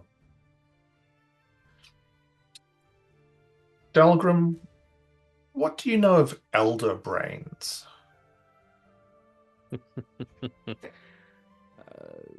Okay, what does Delgrim know of elder brains? Make a What does- history roll. Yeah. I guess. As a swift nibble, what does Grumpfel know of Elder Yeah, look, Brains? Grumpfel, feel free to roll a history check as well. Or actually, arcane or history. I'll let you go on either one. I'll go history, and we'll take the advantage for favored enemy for aberrations, I guess. Yeah. Yep. Give me a second. I just accidentally closed the character sheet. Can I make this check too? Sorry? Can I make this check too? You certainly can. What one? Excellent. What was it? Sorry, choice of what or what? History or arcane? B, I'm going to say for you it has to be arcane. Thank God for that. Wow. Excellent. I'm going to have to check with Saz. We've got some inspo points here. If I don't like my result, I'm pretty sure I have an inspo point, and I'd like to use that for a re-roll if I don't get a good roll. I've got 2. Cool. How Is many that have I got, acceptable Saz? there, Mr. Hamish? Sweet. Jesus. So you can, burn as many as you want. I know that Rowan would know nothing about elder brains, so she's just Love gonna it. keep looking. Love it, Kate. I He's appreciate a little tiny halfling from the middle of nowhere. And This- there's absolutely this- no reason to know anything about elder brains. You mean I like think- grandmama? No, like in front of you. Yeah, This basically, is it's like- an elder brain. Yeah, like the brains of my elders? Okay, cool. I don't think Tiernan would know. That would be logical. I don't think he would know anything at all. Yep. So Grumpfel, Delgrim, what did you get first? So 17. Courtesy of 17. burning an inspo. Okay. B? Hamish, I'm so sorry. You're going to hate me so much. Yeah. I rolled a 27. Jesus. Fucking nerds! Big nerd energy. Chaotic Hell nerdy. I am here yes. for it. I'm so Chaotic sorry. It nerd. was a No, dude, nerd. it's fine. Sorry. It's like 100% fine. Heath? Oh dear. I burnt an inspo for advantage. First one was a 15, second was an at 20. So that's Okay. 21, which Yeah. is not as cool as some of us, Yeah. but Look, hey, once again, the ranger whose literal job it is to hunt those things and kill them doesn't do shit Look, compared to you- everyone else. Okay, so all of you would know that an elder brain is essentially what rules mind flayer colonies. They are immense, they are powerful, and they are generally viewed as pure fucking evil. What's a mind flayer? B, you would probably know a bunch of extra bits and pieces around that will be relevant if you go digging for more questions. But for the guts of it, that's like you and Grumpfel actually would have a look, knowing this now, look at the potion that probably Miera's still holding, and you'd be like, oh yeah, like the elder brains actually sit in these giant like brine baths, and that's probably what the potion is. yeah, you can see Grumpfel is like shook to the core. Me and Grumpfel just like look at each other like, It's like we just met, but like What I know of Elder Brain is they are very dangerous. You're saying you think this is what is posing threat to friend Miera? No. Whatever is posing the threat to Miera is significantly more powerful than this thing.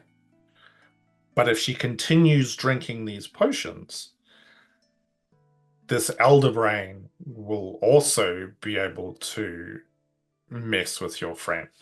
Ah, I see. I understand potentially why the Duragar of Narithil have given these potions to her, because of course elder brains are beings of incredible psychic energy and able to protect their own minds.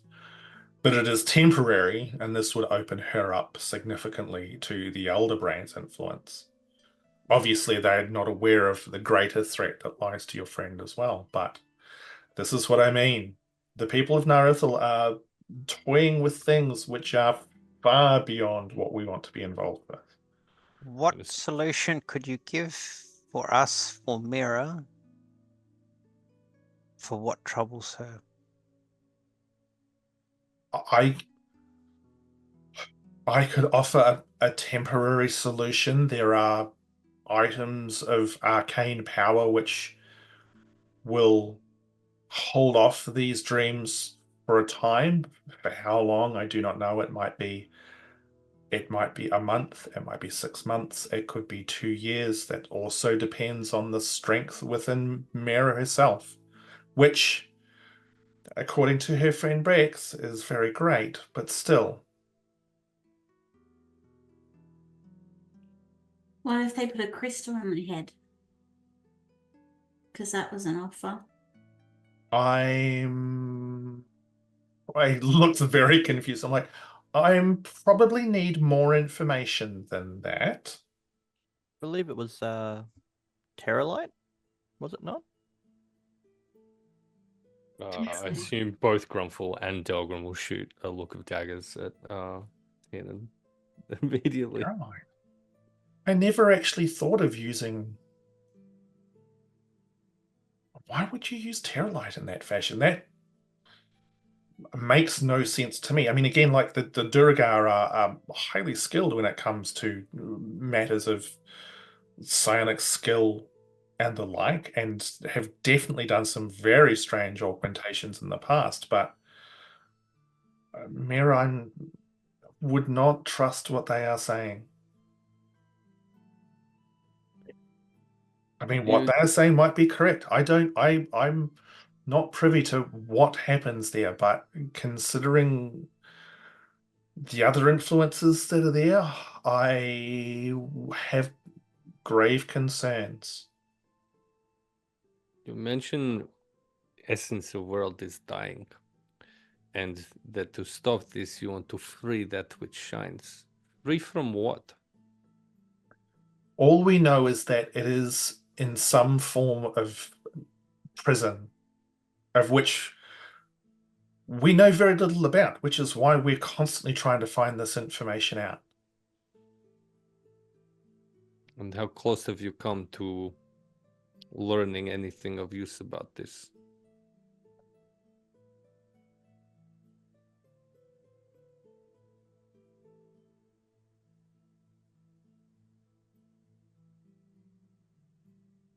We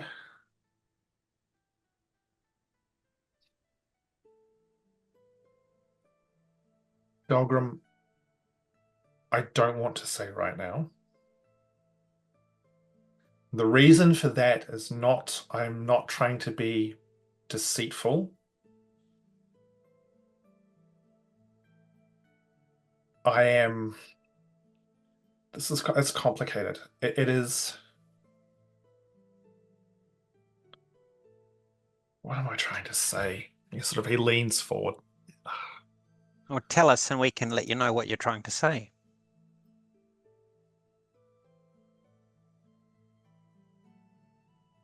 If you want us to be a part of the solution, then give us the information so that we can make an informed decision. Because so far, from what we've gone through, we are the ball in a kid's game getting kicked from one side of the playing area to the other. The ball doesn't need to know the rules, it just gets kicked about. We don't want to be the ball, so tell us the rules.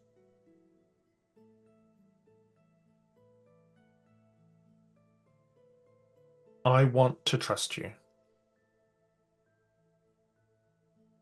But there is information that I will not discuss until I have your oath. Now, you will not share it with others. You will not return to Narethel and give this information to them. I do not trust you, but I will, for what it may or may not be worth, pass on the message I received some time ago now, before learning about any of these things. The message is simple. That which shines will blind us all. I fear you perhaps meddle in things with which you do not understand. Just And as I you're think interfering, yes. That actually right there is a perfect place to end tonight's session. Take that grin off your face, Hamish. Stop it. Oh, I'm fixated on the grin on Promethean ear to ear, mate. If you're wearing lipsticks, you'd have smudges on your earlobe. And it's And- fun because we all have to wait a month to find out what the Yeah. smiles are about. Yes. Don't. And what Why amazes would you me, say that? But hold on, but did I tell you guys that we're doing a special Halloween episode? So it's actually going to be 6 weeks. I'm kidding. I'm joking. I'm kidding. I'm joking. I love that. I was like, okay. I'm just lurking by a door right now, being like, why are you guys getting upset about Tiernan mentioning Terrorlight and then you drop that? Oh, no, hey, Grumpfel was about 2 seconds, 3 seconds away from pulling the piece out of his pocket that he's got until Just like Lord plonking it next to Miera's head. Lord Elsewhere says, "Oh, Tyrolite. Okay, he knows what it is. I don't need to get the piece of crystal out to show him then." And the answer, John, is quite simply because it's our retirement plan, buddy. That's it. It's just retirement. That's all you care about. At least you get to retire. No, Oh, you do get to Miera, retire, but retiring into the kids. slumber of death. Yeah, look. You can, I've you got a can, lot to do in a month. Jeez. Mary's just early retirement. It's fine. oh, Also, Hey. fuck you, Ham. It's In only general. asked nicely. Hey, look, it's getting late. Let's do a quick whip around of everyone's favorite moment. And let's start off with someone who's going to volunteer. I will go. All the details again with the tarot cards. Just mind blowing. Absolutely love.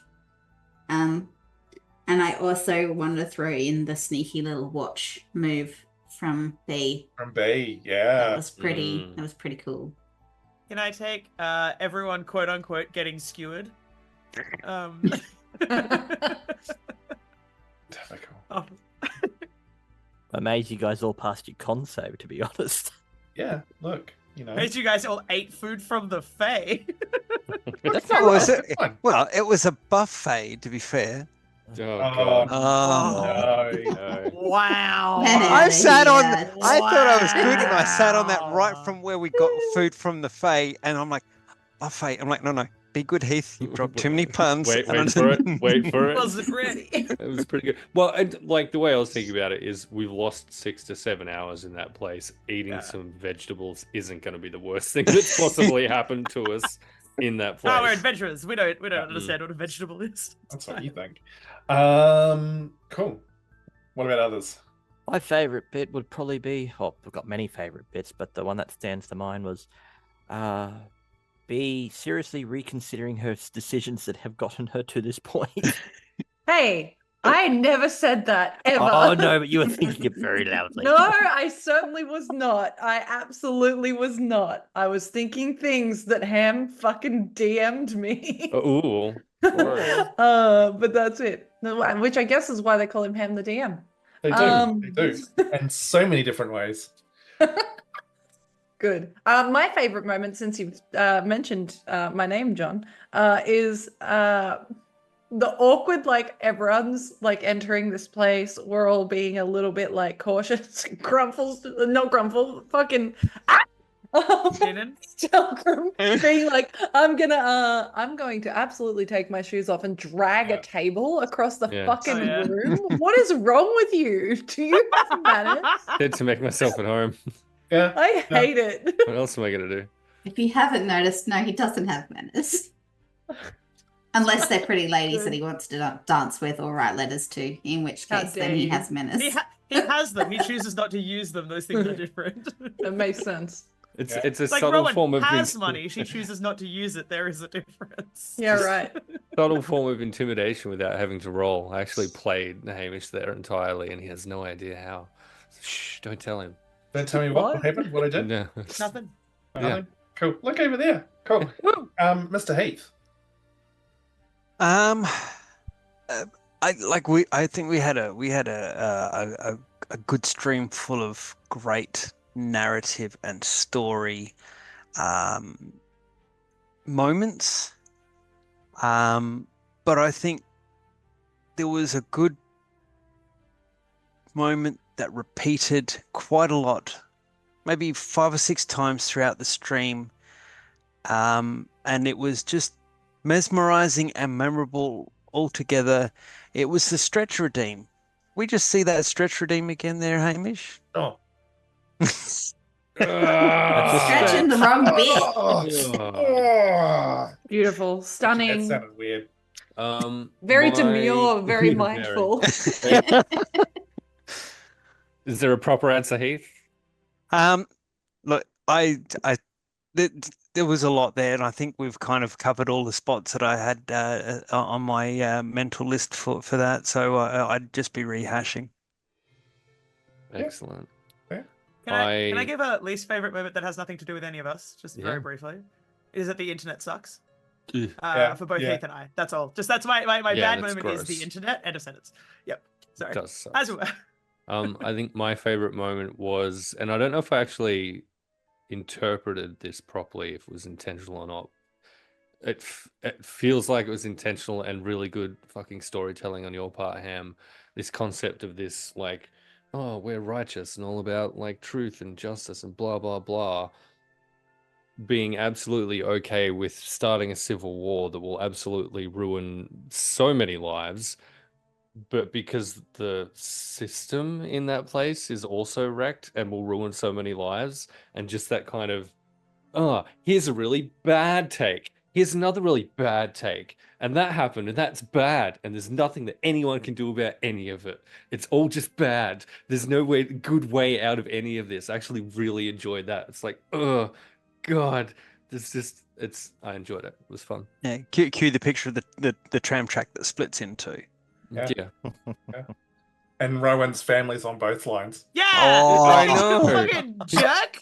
Yeah. It's my family. That's Ma and Dad. Also, if you could all stop trying to get me banned from my hometown, that'd be excellent. I thought Tiernan That's was why doing me a and good Rowan have job. so much in common. It's just because we're Fuck. like, we just want our families and stuff to be okay. Is that cool? Everyone? We're gonna get kicked out of this town. Please don't. Yeah. Excuse me. Look, all I'm saying is if we were in charge of everything, things Absolute would power crops, absolutely. It'd probably be a cool place to live in general. Just saying. Mm. I just love how Rowan was saying about her family, and Haim, you brought up like, oh, but we can send some people in to help. I'm like, what? They're going to fireball someone? Oh yeah. Wow. Yeah, just the straight up admission that, oh yeah, we're totally aware that happened. This absolutely fucked event. Yeah, we know about that. Yeah, look, didn't love it. Also, don't hate it. He said It's he fine. didn't like Welcome- it. Learning welcome a to- lot about our DM is what Yeah, we're look- saying. Welcome to fucking the real world where Welcome terrible to things happen. Means to an end. Hey, I really want to know how Miera feels about that after those conversations. I cannot wait for us to sit down in character and play that out. Devastated. What part are you devastated about? Devastated that I missed out the opportunity to accept the thing. Yeah. Oh, if no. only some- Devastated that I'm going to die in potentially a month. And whose fault And was that that? I've been Wasn't it drinking Delgrim's? brain juice for the last couple of fucking weeks. Dude, can I just tell you how I'm so happy that the whole brain juice thing I was actually able to reveal that. I was super happy about that. Incredible. But also, like, I think probably one of my favorite bits was Delgrim, like literally the end line from you busting out that nice little nugget from the deep dark annals of what's going on with Delgrim. Like, that's just fucking gold, man. That was well played. Thank you. I can't wait to see what happens in the next proper session from this one, because I got to say I don't exactly want anything bad to happen to Miera. I don't want exactly putting a sign up halfling wanted to join party sign just yet. Oh, Wow. We like our keeper of the sparkle cookies, and we want to make sure Glad to she's know hanging it would around only for a take while. one sign to do it. Wow. my And brain with- just remembered Grumpfel saying, "I'm not wise." I'm like, "You're a cleric." Full spit take from me. It was fine. Speaking of like absolutely mind-blowing stuff, can we just do an extra shout out for that 27 Arcana check Yeah. from Yeah. B real quick? Fucking No. nerd. You certainly can't. Okay. But do you know what you can shout out in the place of that is dice from Meeples and Dragons. Hey, you can get your dice from there. And great glassware. Oh, yeah. Fucking Look at excellent dice. Like this. These dice have only rolled bad limited times. Oh yeah, hang on. Yep. I almost lost. Just casually repping all the things in it. All There right. it is. It's getting late. Hmm. There are some of us who desperately need to sleep. And some of us might turn into pumpkins. So as always, fed. thank you so much to everybody who's hung out with us tonight. Again, you've chosen to spend your time with us, and time's the most valuable thing that we've got. So thank you. We love you and we think you're awesome. And hopefully if you're at PAX, you come and check us out live on Friday at a time and a theatre, which you'll see if you look at the PAX stuff. 3:30 in the 3:30. Alvet Theatre. That information too. We're now going to go raiding. We're going to go and plunder Rob, I think, aren't we? Yep. Yeah. We're going to Wow. go see Rob Hartley. Awesome. I think. Good night, everybody. Good night. Sleep tight. And remember, bananas are a great source of potassium, but they don't fit up your nose. And they're not fruit.